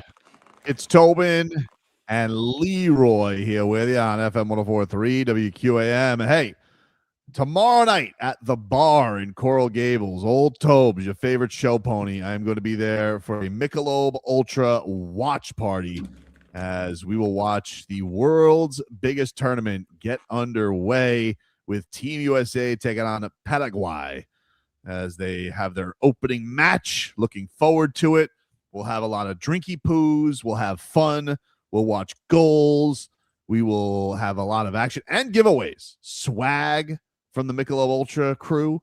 Station swag to give away. And you guys can also have a chance to win some tickets from our friends courtesy of Michelob Ultra with your chance to win tickets to an upcoming World Soccer match at The Rock. So if you guys want to win those tickets, we got Uruguay and Saudi Arabia coming down here. I don't know which one it's going to be. I don't know if it's Uruguay and Capo Verde. I don't know. I'm not sure which one it is. But what I do know is we have tickets to give away. So hopefully you guys can join us tomorrow at the bar in Coral Gables. Looking forward to seeing all of you for a Michelob Ultra watch party. And of course, we got action starting today, man. Mexico and South Africa getting going. Exciting. Very exciting. Meanwhile, you have the Stanley Cup Final resuming tonight. Game 5 between the Carolina Hurricanes and Vegas Golden Knights at 8 o'clock. And, I had to read filth this morning from Pierre Lebrun. Sorry, I didn't have enough French disappointment today thanks to Wemby. Now I got Pierre Lebrun, who was telling me that the Panthers were flirting with trading away Sergei Bobrovsky to the Hurricanes. For who? A pick. That's it? Yeah. Well, it was at the end of his contract. It's not like they were going to do like a huge long-term extension. Listen, I don't know if you know this. This Bill Zito, he's got some moves he wants to. See, here's what's going to happen. This Pat Riley, he'll make no moves. Bill Zito, he'll make all the moves this summer. We'll get a Kachuk. We'll get a Hellybook. So why are you so disappointed in anything that Bill Zito would do when it's proven over the last couple of years to work? I don't want Sergei Bobrovsky on. I think I've been very clear about that. Why? What kind of a question is that? I love Sergei Bobrovsky, and I don't want him to go anywhere. Do I have to be reasonable about it? Do I have to be mature about it? Why do you ask such silly questions all the time, dude? Are you trying to get on my nerves today? That's really what I want to know. You sit there back in your chair, leaning back there, relaxed. I haven't been relaxed since last night when the Knicks won. And you've been sitting there like you're on a hammock. And you ask me such silly questions. This is what I talk about with blissful ignorance that you have. What kind of a question is that? Why would I not trust Bill Zito? Very, very easy question, my friend, because I love Sergei Bobrovsky and I don't want him to play for anybody else. Does that make me mature? No, I don't want to be mature. What I want is Sergei Bobrovsky for the rest of his career. That's my guy. He's a champion and a legend. Why do you ask me questions like that? Can you believe that he asked me questions like this? Yes. So what if he makes a move and they win the Stanley Cup again? Yeah, good for him. You want to know something? I'm not going to be happy because Sergei Bobrovsky's not going to be here. Really? Yeah. You guys got all on me about Kalel. How I really wanted to keep Kalel. Oh, don't. No, dude. Don't. No. Shut up. Shut up today. You guys got on me about Kalel. No, we didn't. No, we didn't. Actually, guess what? Knock, knock. Who's there? Nobody, because no, we didn't. You and Vlad yesterday. You're trying to talk to me, and I love Kalel, all right? Don't tell me that you love Kalel Ware more than I love Kalel Ware, but you're trying to tell me that Kalel Ware is the same as Sergei Bobrovsky. No. I'm not even suggesting that. Full-time champion. Not of even the Florida that. Panthers. No, I'm not saying that. How can you say that? No, I'm not saying that. I feel like you're trying to poke at me today, and I'm not in a place for it today, my friend. I think he is. Didn't know you were a cheerleader, Jennifer. Oh, now you want us to defend man. When we defend you earlier. Now you're being his hype man. Yeah. She's not being my hype Stay man. hydrated, champ. You're being toxic today, dude. I'm not. You're being toxic. You've been listening to Britney Spears lately?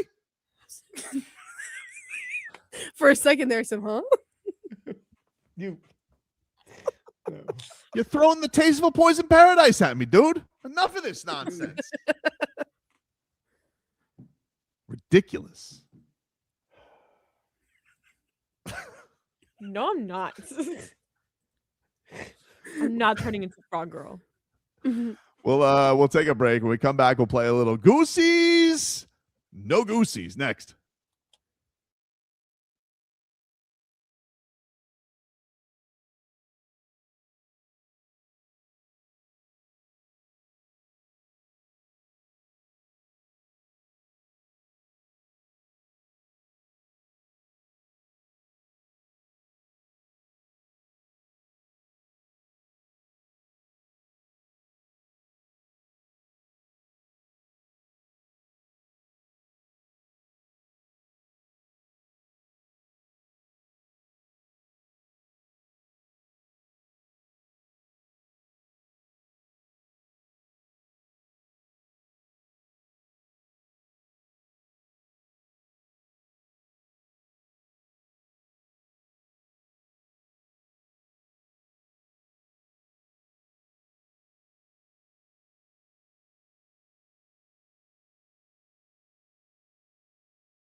All right, welcome back, everybody.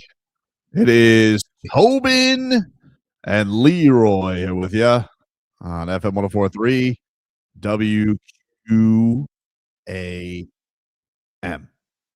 It is time to get to our favorite Thursday game. We refer to this as Goosies.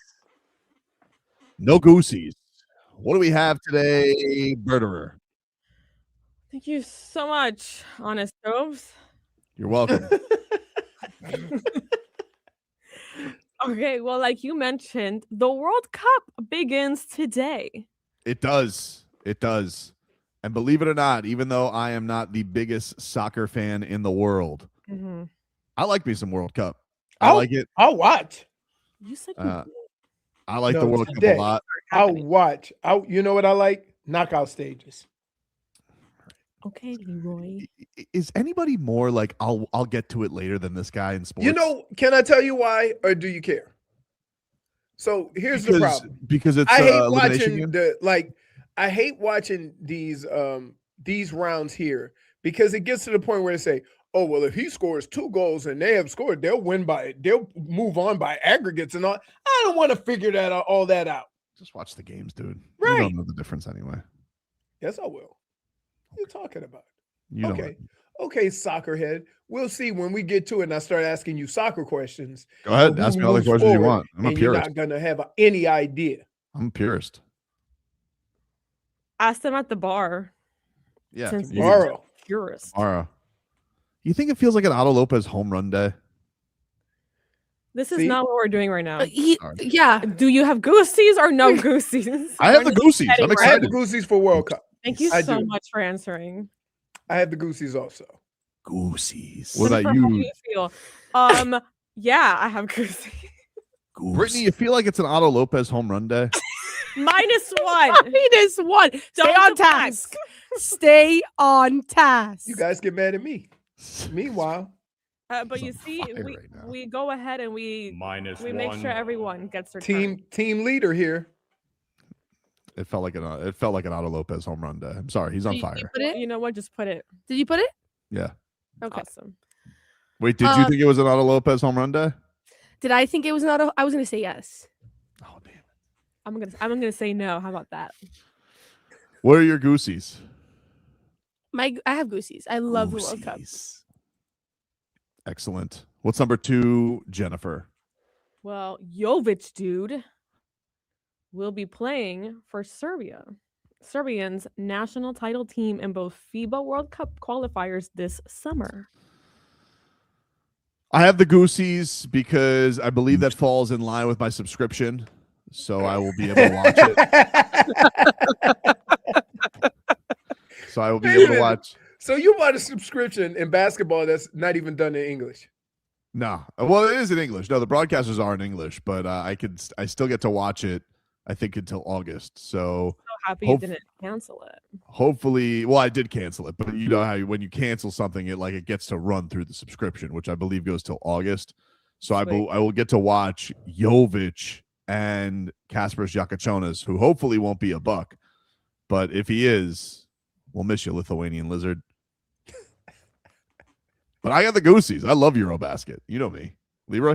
I want Jović to get healthy and be able to play meaningful basketball so that maybe, just maybe, the Heat could use him, right? Yep. I don't understand how he can play for his country's team and be an important piece and then come over here to a team that barely squeaks into the play-in and can't get no minutes. Well, he was very bad. Now, this year he was very hurt. And bad. So I want him to get to a place where at least everybody can see what he's capable of. So what I'm hearing is no Goosies? I got Goosies been playing Euro basketball. Yeah. Goosies. I'm talking about. Jennifer? Yeah, me too. I was giving no Goosies. Simply because you mentioned your subscription, I'm going to go ahead and say no. No Goosies. No Goosies. Yeah, I'm going to have to go with no Goosies as well because I'm not excited to hear your updates on this. Why? I won't overdo it this time. There's man. two things. That's what you always say. We're going to get updates on Love Island screen and updates on Euro basketball. No, I love Love Island updates. I don't love FIBA updates. FIBA. In a lot of ways, FIBA is the Love Island of basketball. Yeah, you're done. You said Love Island how many times today? She's like, no, you're done. Dr. Toboggan gives us a Lithuanian flag and says, I have Lithuanian roots. Great grandmother, Lithuanian. Who knew that? Dr. Toboggan related to Kasper Shakachonis. What do you think? Everybody's related? Are we all lizards? Like, what's number 3, Jennifer? UFC Freedom 250 on Sunday. I mean, I got the Goosies because it's a great main event. Ilya Taporia and Justin Gaethje.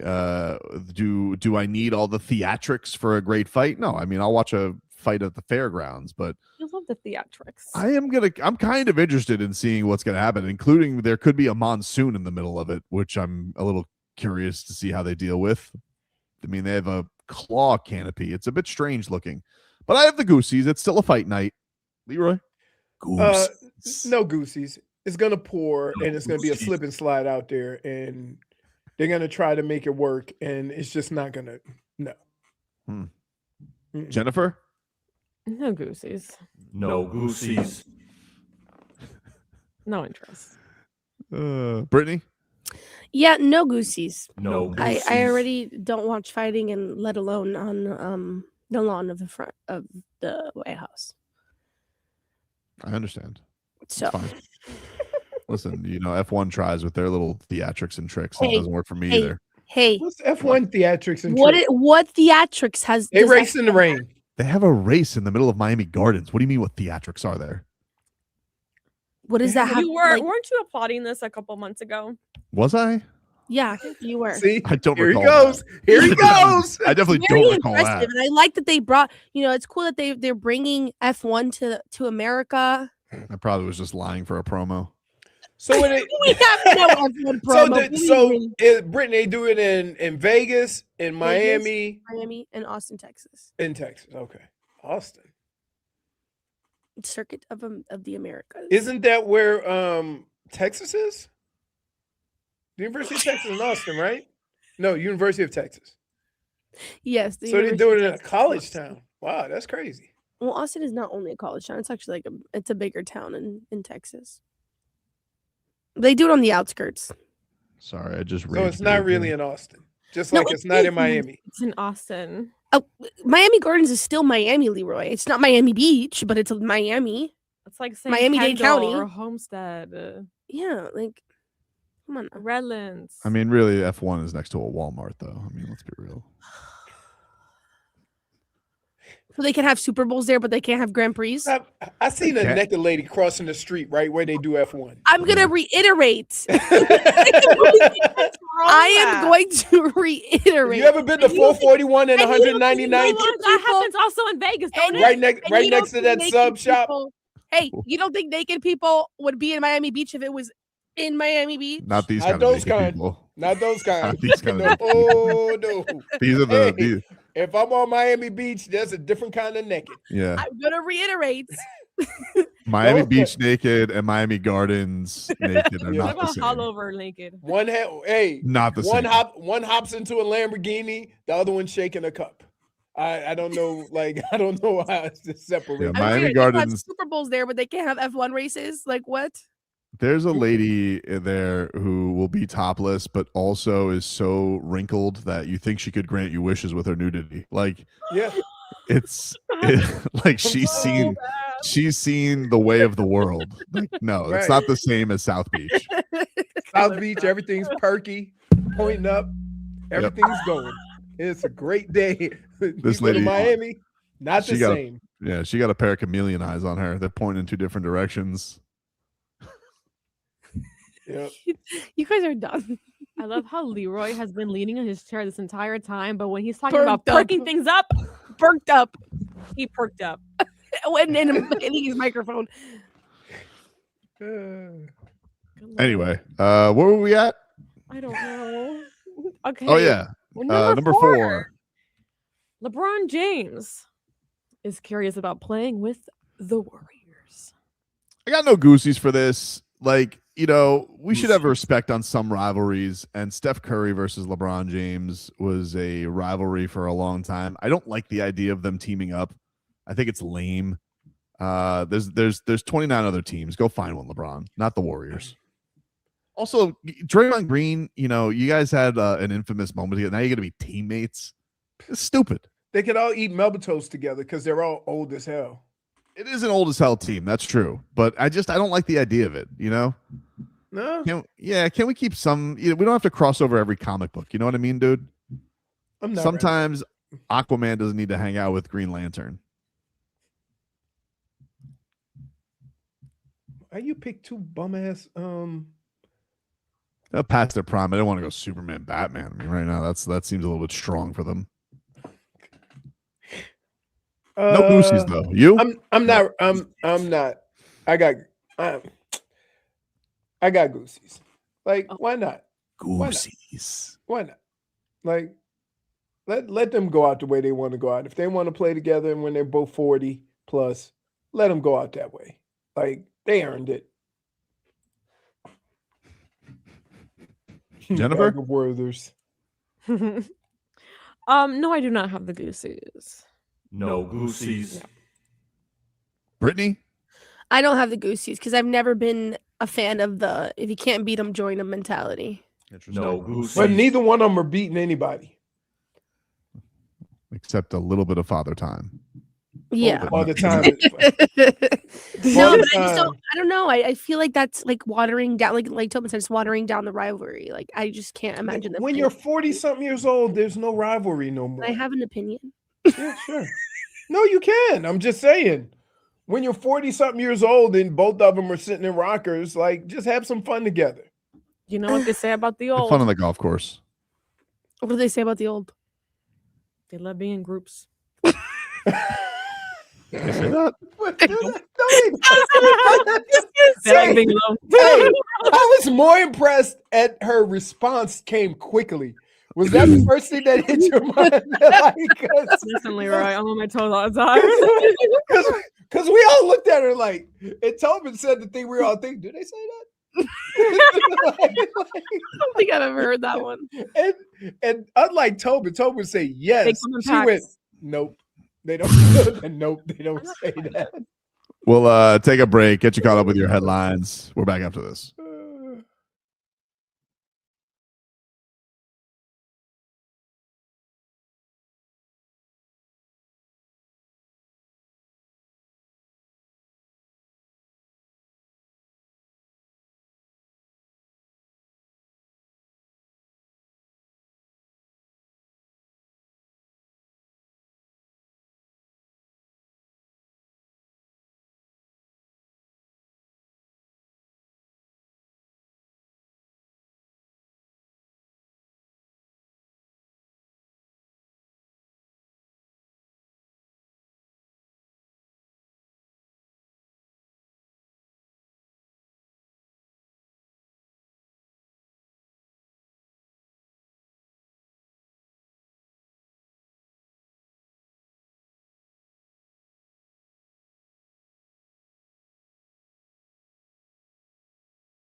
All right, welcome back, everybody. It is Tobin and Leroy here with you. Leroy, give us another weather update, please, from the WeatherPlex. Brought to you by Tornado Roofing and Contracting, helping homeowners stay safe this storm season. Visit tornadoroofing.com for a free roof and window estimate. His mic is muted.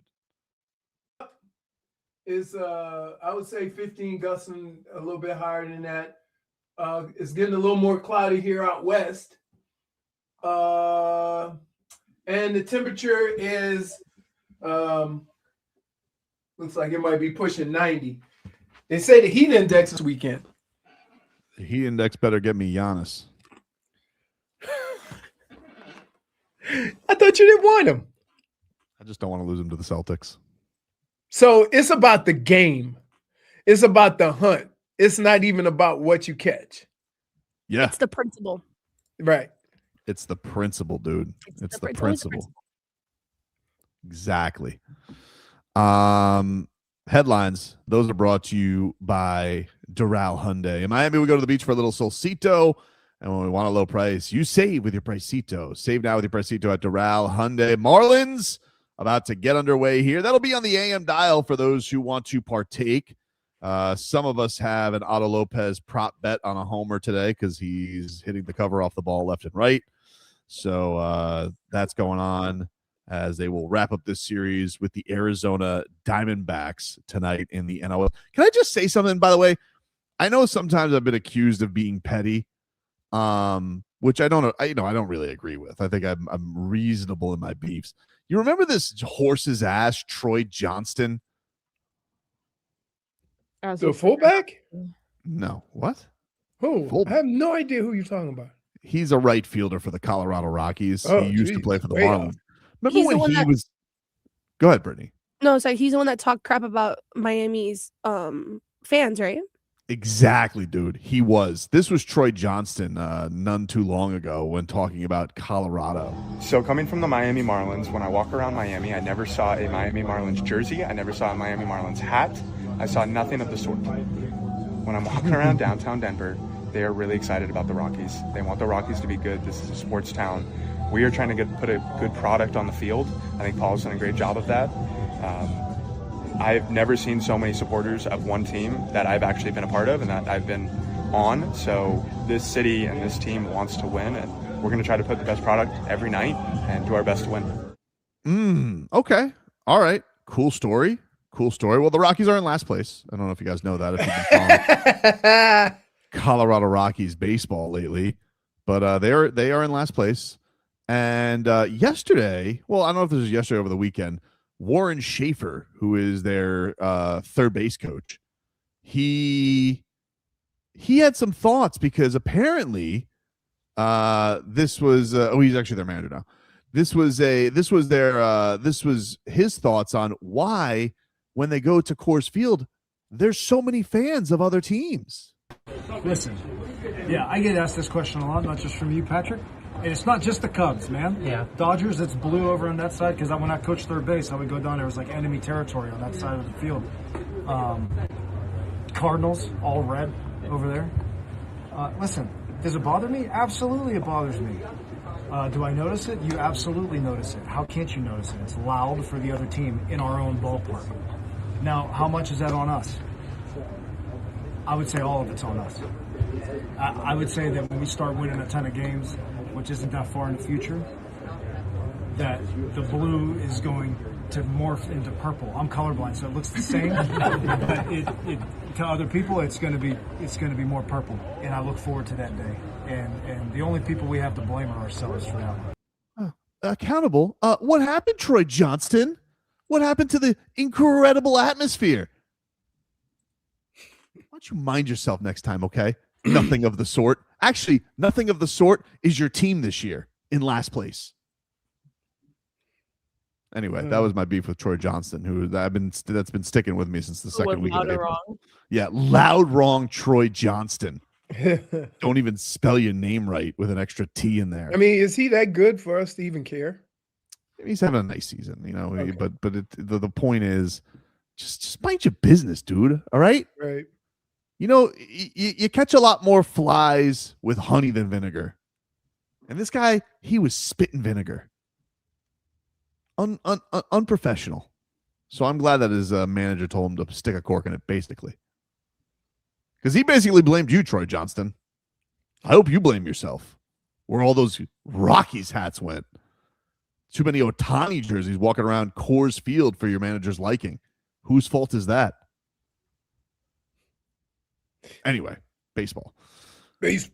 Marlins about to get going here. The World Cup begins today. Mexico and South Africa at 3:00. You know, I just checked in on my Kalshi app, and I took a little trade ski there, Leroy. I went Mexico to be up by 2 goals at halftime. Come out the gate firing. Got that at 18%. Yeah, we're having some fun. I feel like they're going to be fired up with the home crowd, you know?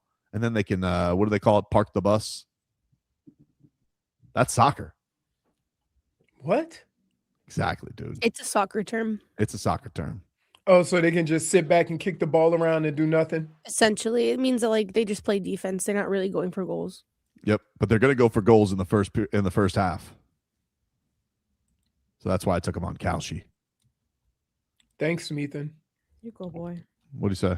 If Leroy was asleep for the past 45 minutes, would anyone on radio notice? You hungry? No, he was eating during the He break. was eating. He's and at while we were home. coming into the show. I don't know what to tell you, buddy. Mm. That's kind of what Schmidt's point was. Yep. There's no thoughts on anything. Just, Nope. Listen. When does US play tomorrow, right? They do. Okay. I'm not going to say I won't watch. I do watch soccer, right? I'm just not going to, US plays at 2. I'm going to go and turn on my TV. Like a lot of us aren't going to do that. I don't know about you guys. I think a lot of us are going to do it. It's the biggest tournament in the world. It is. Not even questioning that. And I'll watch. But you just said you wouldn't watch.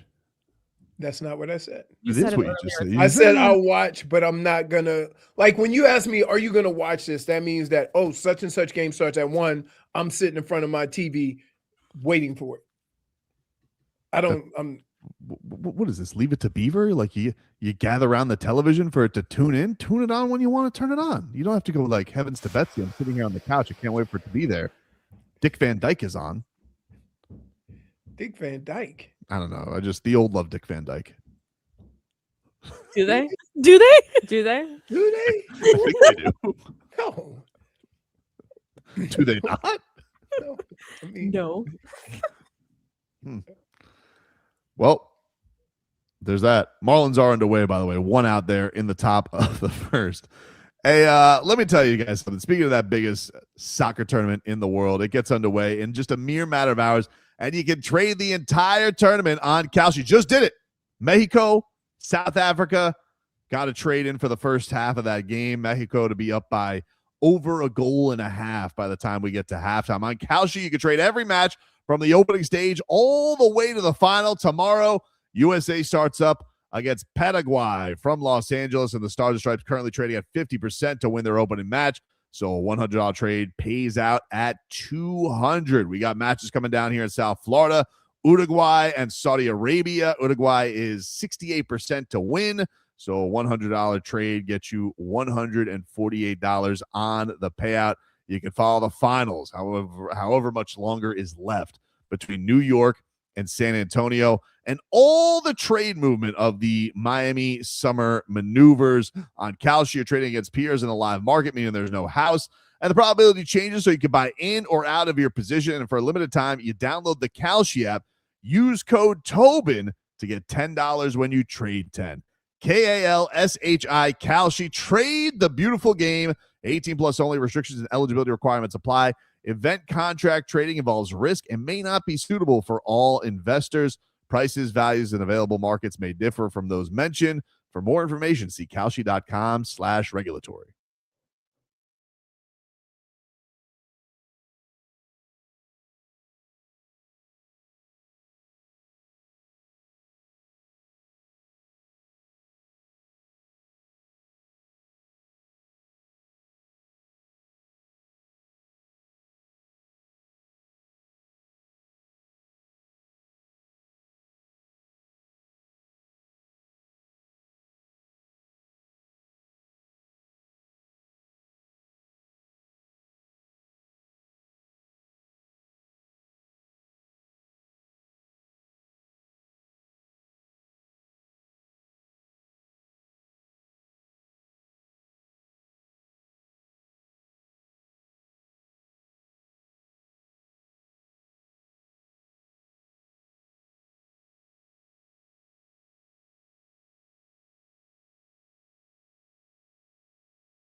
All right, we got a nice little start here for the Fish. Liam Hicks with a leadoff single in the bottom of the first, scoreless. Marlins taking on the D-backs, going for the sweep today.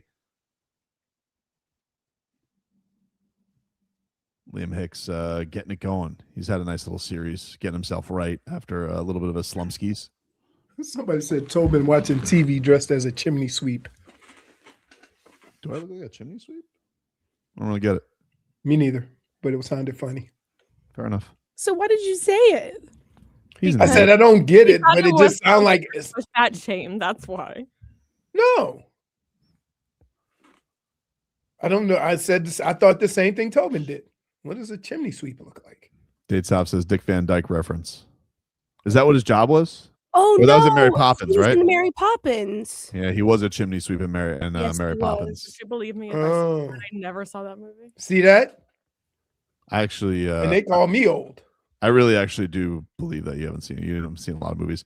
This is a report from Lauren Conlin. She says today, the alleged NBA Mafia Operation Royal Flush case is back in federal court with Chauncey Billups in attendance. Of the 31 defendants, 6 have already pled guilty. Prosecutors are expected to discuss additional plea deals, trial groupings in the next step in this massive case. Otto Lopez, back-to-back hits. So Chauncey was the guy getting people to go? Chauncey Billups was alleged that he was part of the people getting to go to fixed poker games, yes. Okay.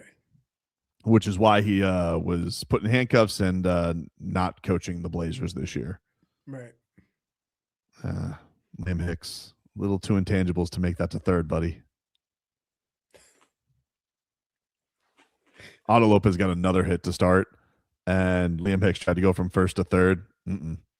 Not even close? He just slides very slow. I don't know. They're reviewing it. Maybe the guy whiffed. I think they're reviewing to see if he whiffed on the tag, but I'll tell you what, that throw beat him by a mile.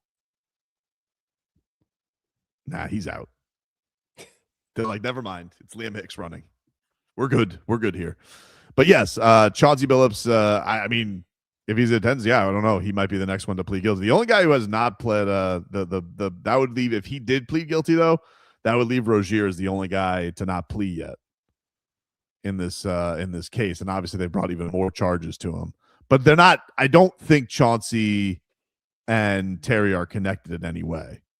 Oh, so this was just a big and one, they were doing it all over, and yeah, a lot of weren't tied into the same people or whatever. Not the players. A lot of the gamblers, I believe, were like the people in the underbelly of this, but the big names like Chauncey Billups' big thing was apparently allegedly recruiting people to these rigged poker games. Did he know they were rigged? I don't. Well, that's what they're alleging. Yes. No, but that's like, yes, isn't that a hard thing to prove? I don't know. It depends. Okay.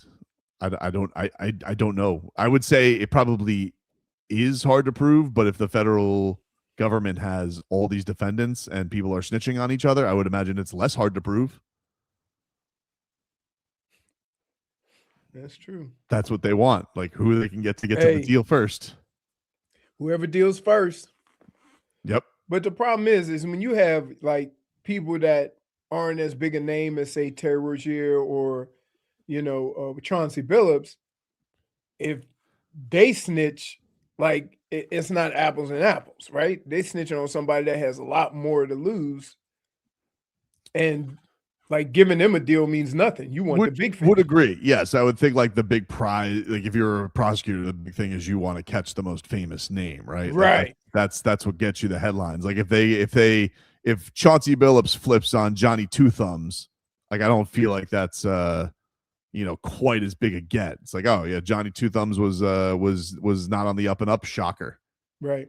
But if Chauncey Billups, former, a basketball Hall of Famer, former NBA coach, gets time, like, geez, he's obviously the biggest name in this case. Wow, stunning, Steve. He said should add Fox's name to the case after yesterday's game. Hey man, you know what? I would never accuse anybody of that. but in today's day and age, nothing surprises me That's the anymore. crazy thing. This is what sucks for all of this. The situation with Sorsby, the situation with, the NBA players and all the other guys that have been caught is you're not really accusing them of anything bad, but every time something bad happens, you raise questions, you have doubts. And that's the part that sucks about all these sports is that when you think of what Terry Rozier supposedly did, every time you see something like that in a game, what you going to think? Right. Yeah, 100%. That's the part that sucks. Well, it's just because, people always talk about this with the money, and I get it that people don't think that anybody who makes that much money, but like, who knows what nefarious stuff people in the underbelly of that world, who knows what kind of means that they do to get people to do the things they want them to do. Right. It could start out as money. It could also then go to extortion. I don't know. Right. That's why you probably shouldn't be involved with Johnny Two Thumbs. Right. It's a scary thing. You get into in these kinds of worlds. And look, gambling's fun. I like it. But you got to gamble the right way, which is ridiculous odds for very slim chances of things happening. That's fun. Right. When these losers are out there trying to fix the gimmick for unders on Terry Rozier assists, where's the fun in that?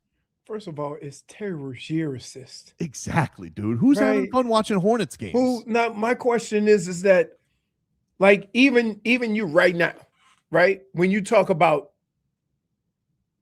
wagering and stuff like that, you're not going to kick the tires on a Terry Rozier type in Charlotte.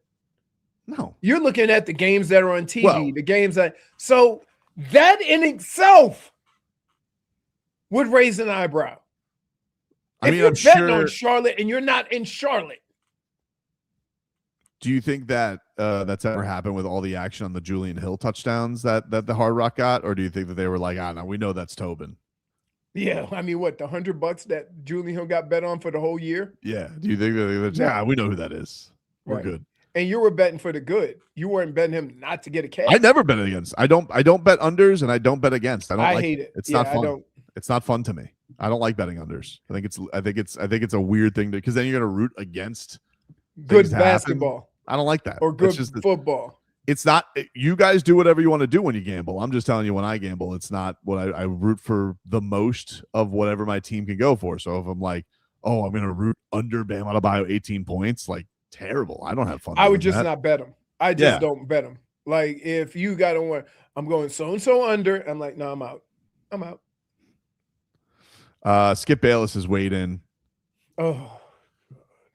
It's already becoming clear the new face, Wemby, has this in common with the old face, LeBron.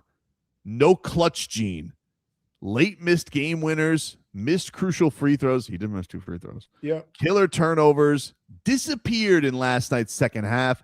0 blocks, 0 defensive rebounds. 1 for 9 career late and close. So, question. Is that okay to go after somebody who's 22 years old and been in the league 2 years? Like that? Skip. I mean, he went at LeBron when he was 22 years old. But like, do we not see like that seems a little odd that a man who's in his 60s is going at a 22-year-old like he should be a seasoned vet already? I get it if he says about if he says it about the beard, right? Bum. I could get that, right? That guy's been in the league for 15 years. But to go after a guy been in the league for 2 years, right? Like, I wonder if he has any kids. He would blow a gasket. And a lot of us would blow a gasket if you went after a 22-year-old like that. I don't care what their status is. So, y'all don't find that, like, just odd that a grown-ass man would go after a 22-year-old like that? No? I don't find it that. Like, I will say he is just keeping it to basketball. Like, it's not like he's saying the kid's it's not like he's saying Wemby's a bad human being. He's just saying he's not clutch. Okay. Like, I think there are worse things to go at. Like, what is the age limit then? Is it when you're 25? I don't know. But like, at least Like, I'm just saying 22 is kind of young to already be handling him like he should be a seasoned, chiseled veteran already. Like, it just seems odd to me that we think that that's good entertainment, that an old ass man is going after a 22-year-old and saying, "Duh, he's set for life. He's a bum. He can all have the clutch gene, just like LeBron." I mean, he doesn't seem like he's got the clutch gene. I don't know what to tell you. At 22? Well, that's not how genes work, dude. You either have it or you That's don't. not true. Jordan didn't win till the 7th year. Did he not have it before then? I don't know. Jordan's the greatest, right? Well, at and some 22, people's he didn't opinion. win a championship. He waited the clutch gene. At 22, Final he Four. didn't win a championship. Final Four. Buzzer beater, first playoff series.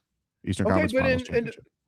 So Wemby was the first pick in the draft. So he was great wherever he was too. I'm just saying, like, when we have history to prove. I think Otto Lopez just stole home. Really? Great talk.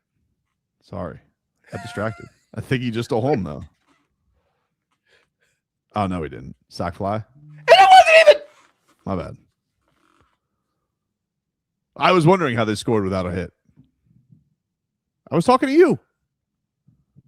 Xavier Edwards, clutch gene. Do you want me to give him a -1? No. He did it last segment, so. It was real sports. So, again, Jordan didn't win until he was like 26 or 27. Right. Wemby's 22. Right? Jordan is supposed to be the most clutch to ever do it. Yes. But he didn't do it until he was 26, 27 years old. Hmm. Right? So why, like, I don't know if we taken the best to ever do it and not remembering he didn't do it till his 6th or 7th year. Look. And then taking a 22-year-old and holding him in that same. Did Jordan ever blow a 29-point lead in the finals? No, not clutch. Because Not clutch. All right. I can't. Wow. All right. Hey, listen, I'm not on Skip Bayless' side here. What do you think if Skip Bayless would have wrote that about Chuck or Jordan or Pimp and those guys? What do you think would have happened to him? I don't know. I mean, Troy Aikman at one point, I believe, asked his lawyer how much to punch Skip Bayless in the face. And I think the response was $2 million. You know why? Yeah, he accused him of being gay. Yeah. Like that's like, yeah. That's entertainment. I don't know. I don't know how well the book sold, so I don't know if it was entertainment. You always say you don't know when you I don't know. I don't know what the answer is. Certainly I don't. Listen, Troy Aikman is a high-standing founder of the Dolphins brass. I root for Troy Aikman right now. Oh boy. All right. Big Daddy Troy. What have I told you? That's his name.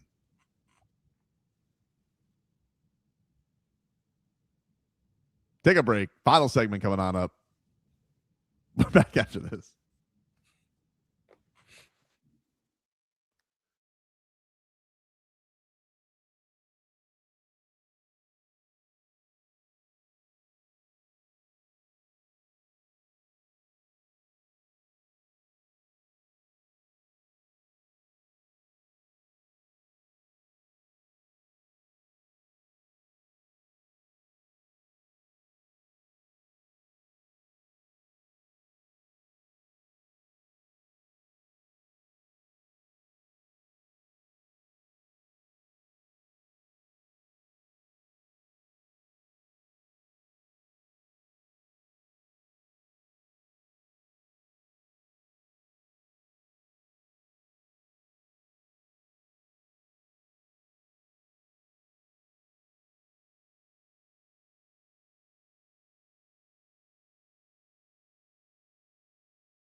All right, welcome back, everybody. Tobin and Leroy here with you on FM 104.3 WQAM. Tomorrow night, we got a Michelob Ultra watch party as we're going to be getting ready to watch Team USA start off their run in the biggest tournament in sports. It's going to be at the Bar in Coral Gables starting tomorrow. 7 p.m. is when we'll set up. So we'll have lots of pregame action before the kickoff gets going. And our friends at Michelob Ultra are going to give you a chance to win tickets to an upcoming World Soccer match. It's going to be a lot of fun, a lot of giveaways. The Michelob Ultra people usually walking around with some swag and beer as well. And it's a great time. So look forward to seeing you all there at the Bar tomorrow night in Coral Gables. And look forward to seeing that at 3 o'clock today. We got Mexico and South Africa getting going. And right now we got the Marlins taking on the Diamondbacks in the bottom of the second. And the Marlins are up 1-0 in the first, in the bottom of the second after scoring in the bottom of the first. Dude, they're passing like messages back and forth to the text. They say that's sports radio law. They got to listen to live hot takes at appearances. That's true. Sometimes not at appearances. Sometimes I have to listen to. Sometimes when I'm just out and about, like on St. Patrick's Day, I get told by somebody, "You really messed up that Jović thing, dude." And I was like, "It's St. Patrick's Day." And so I had to hear out how wrong I was about Nikola Jović. I have people just yell stuff. But I'm all for anybody who comes to the Bar tomorrow in Coral Gables. Yes, you could give me whatever sports takes you please, and we could be on Giannis watch together while watching the beautiful game. It's all happening for us, or none of it's happening for us. I will. Have you figured out whether you're going to take the train? No, I haven't figured. I think I'm just going to drive. I don't think that's going to work for him. He said the train's right by his house, though. Yeah, but I'm not taking the train here. I don't think it's going to be close enough for him. Don't take the train. I don't think I'm going to take the train. That's out. That's an hour 30 from your house. Yeah, everything. You know what the thing is, Leroy. To be honest with you, you get to a point, everything's far from your house. You not even nothing. What's an hour to an hour 30? It's like it's the same. I'm cool. Far from and where I live is everything's kind of convenient. Like I can make it to Miami Airport, I can make it to Fort Lauderdale Airport, I can make it to work, I can go up north. Highway's right there. Dilly dilly for you, buddy.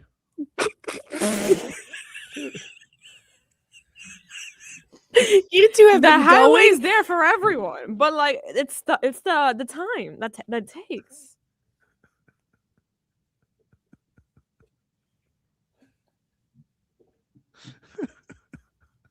You know what? You sure you're not a frog? Because you do a lot of froggy things when we're not in front of each other. It's like I'm telling you, I'm far further. Oh, I have the most convenient house in the world. Great, good for you. So rude. That's why he bought it. It's not. No, I didn't know that we were going to be here. You don't lie. You were a math major. You went ahead and you did this whole thing where you found out the right coordinates and stuff like that. No, but listen, Jennifer, when I was here, we were in the other building. Were we not? 2016? When did we move over to the 19th? Yeah. So we were in another building. And keep in mind, we got, a year or two because of COVID. So we didn't even move in right away. Remember the Christmas party they had I didn't go, but.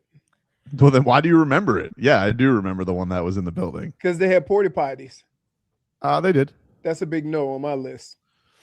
It was the nice ones, though, in fairness. I don't care. I'm on vacation, so I didn't go to that one. The big vans are usually classier. Yeah. Mm-hmm. No. When you say portable potty, I'm out. Yeah, I don't really consider that a porta potty though. Like the outside van, like the porta potty is a standard gray singlet, like at a work site. Look, that's a porta potty. Yeah. When you have like fridge over there. When you have the outside van, I don't really consider that a porta potty. You know, there's no blue water that you're peeing into. At least not on the men's side. They got urinals. All right. No soccer balls though, like Mexico does. What a blast it is. Man, they have fun. Top of the third, Marlins are up 1-0. Tyler Phillips on his third inning of work. No slapping himself in the face right now. Just doing business. No, he slaps his face when he first goes out. I wonder if when he goes in as a closer, he slaps his face to get him fired up. But does he do that? You know what I mean? For a start, we need to find out. We will find out. We'll endeavor that. Meanwhile, tonight you got the Stanley Cup Final back between the Hurricanes and Vegas Golden Knights, and we'll see what the break is there. That gets going at 8:00 tonight. Series tied at 2 games apiece, and we'll get a couple days off here for the NBA Finals. I don't really know how the Spurs come back from this. I don't think you do. Maybe their coach could be there very confident. Oh, we've had these leads. We've dictated all this. Dude, some losses are too crushing. I don't know how you feel like you're going to do that, how you're going to not. First of all, the fact that your team has had these catastrophic mistakes and you feel like you should be through one. So now I'm supposed to believe that you fix all those things in 2 days and you're going to win 3 straight. I just can't have a lot of faith in that. I'm not saying it's impossible, but very quite unlikely to happen. Why would we have faith that was going to be the case? The youth seems like it's showing itself. And there's trials around. And honestly, I keep mentioning the youth, but this De'Aaron Fox, I mean, the guy's a detonator, to be honest with you. Probably should be playing Dylan Harper more. I mean, I don't know why they wouldn't. He plays better defense. I think the answer is that he scores. Yeah, De'Aaron Fox is an all-star, and he's your $200 million point guard, and I guess, but yeesh. At what point is it about the money or is it about your job to win games? Well, because in football, in football, I've had coaches say, once you get the money, that's great. That ain't got nothing to do with me. Well, that's cool. I mean, some coaches say that, but not everybody lives up to that these days. Everybody is going to give you more leeway, especially when you make money. But I think in this spot, you're just like, do I really believe in a 20-year-old that he's going to take over? And obviously, Miss Johnson's not at that point yet. Right. People don't trust the young, which is weird. If you're a young coach, you would think you would trust the young more, but no. Everybody's got that pronoun. No, I'm going to go with my veteran. He's supposed to be the guy. And some of those decisions yesterday are just like, holy crap, dude, what are we doing? What is this guy thinking? He doesn't even seem like he's a seasoned veteran. He seems like he should be on the 22-year-old team. Yeah, and I mean, what's his experience is the one run with the Kings, the beam team, but there's different stakes, man. I don't know what the hell he's doing. And honestly, a series like that, holy crap. I mean, what's coming back from that? Of course, Len liked the Dick Van Dyke reference. Of course, because he just goes and proves your point for you. But I love, the funny thing about it is when Lynn makes a point, it's usually an hour and a half after we've made the point and we have to think when we said it. Yeah, he's listening. He did admit he's listening on delay. Right. He did admit he's listening on delay. You go, boy. Glad I could write you today. My favorite is love the bits. Love the bits. Nice little hammer strikeout for Tyler Phillips, and he gets through 3 innings. Marlins up 1-0. But Tyler Phillips, now he's not slapping himself, but he is yelling. He's just mad at air. So I always wondered, why does a pitcher get offended if a batter does some stuff after hitting a home run, but you could hip thrust and fist pump and scream and yell when you strike somebody out? Why? Because people are hypocrites in sports, dude. What do you mean? All right. That's it. Right. He wasn't really boisterous about it. No, I know. I'm just saying, I'm just not him in particular, just the overall. See the guy who did the DX chop for the Brewers the other day? Oh. His manager was not happy with that. I loved it. More of that. More hip thrusts, more DX chops. That's hilarious. I think if the success rate of hitting a baseball is so low, why shouldn't you be able to celebrate when you hit one 400 feet? What? I like what they do in Korea, where there's like pyrotechnics on the bat flip. Right. That's baseball right there. That's fun. That's fun for me. So I don't know, but Marlins are off to a good start. They get this sweep and then go off onto the road with Pittsburgh waiting. Man, the really very impressive showing right now for Clayton McCullough's boys to be doing this after so many blows to the rotation. Very impressive, and they're hitting the hell out of the baseball. That's the incredible thing. I mean, hitting it hard too. Yep, bringing it, man. So, I'm going to go and open up a bottle of rum and think to myself about. Oh, you're rumming it?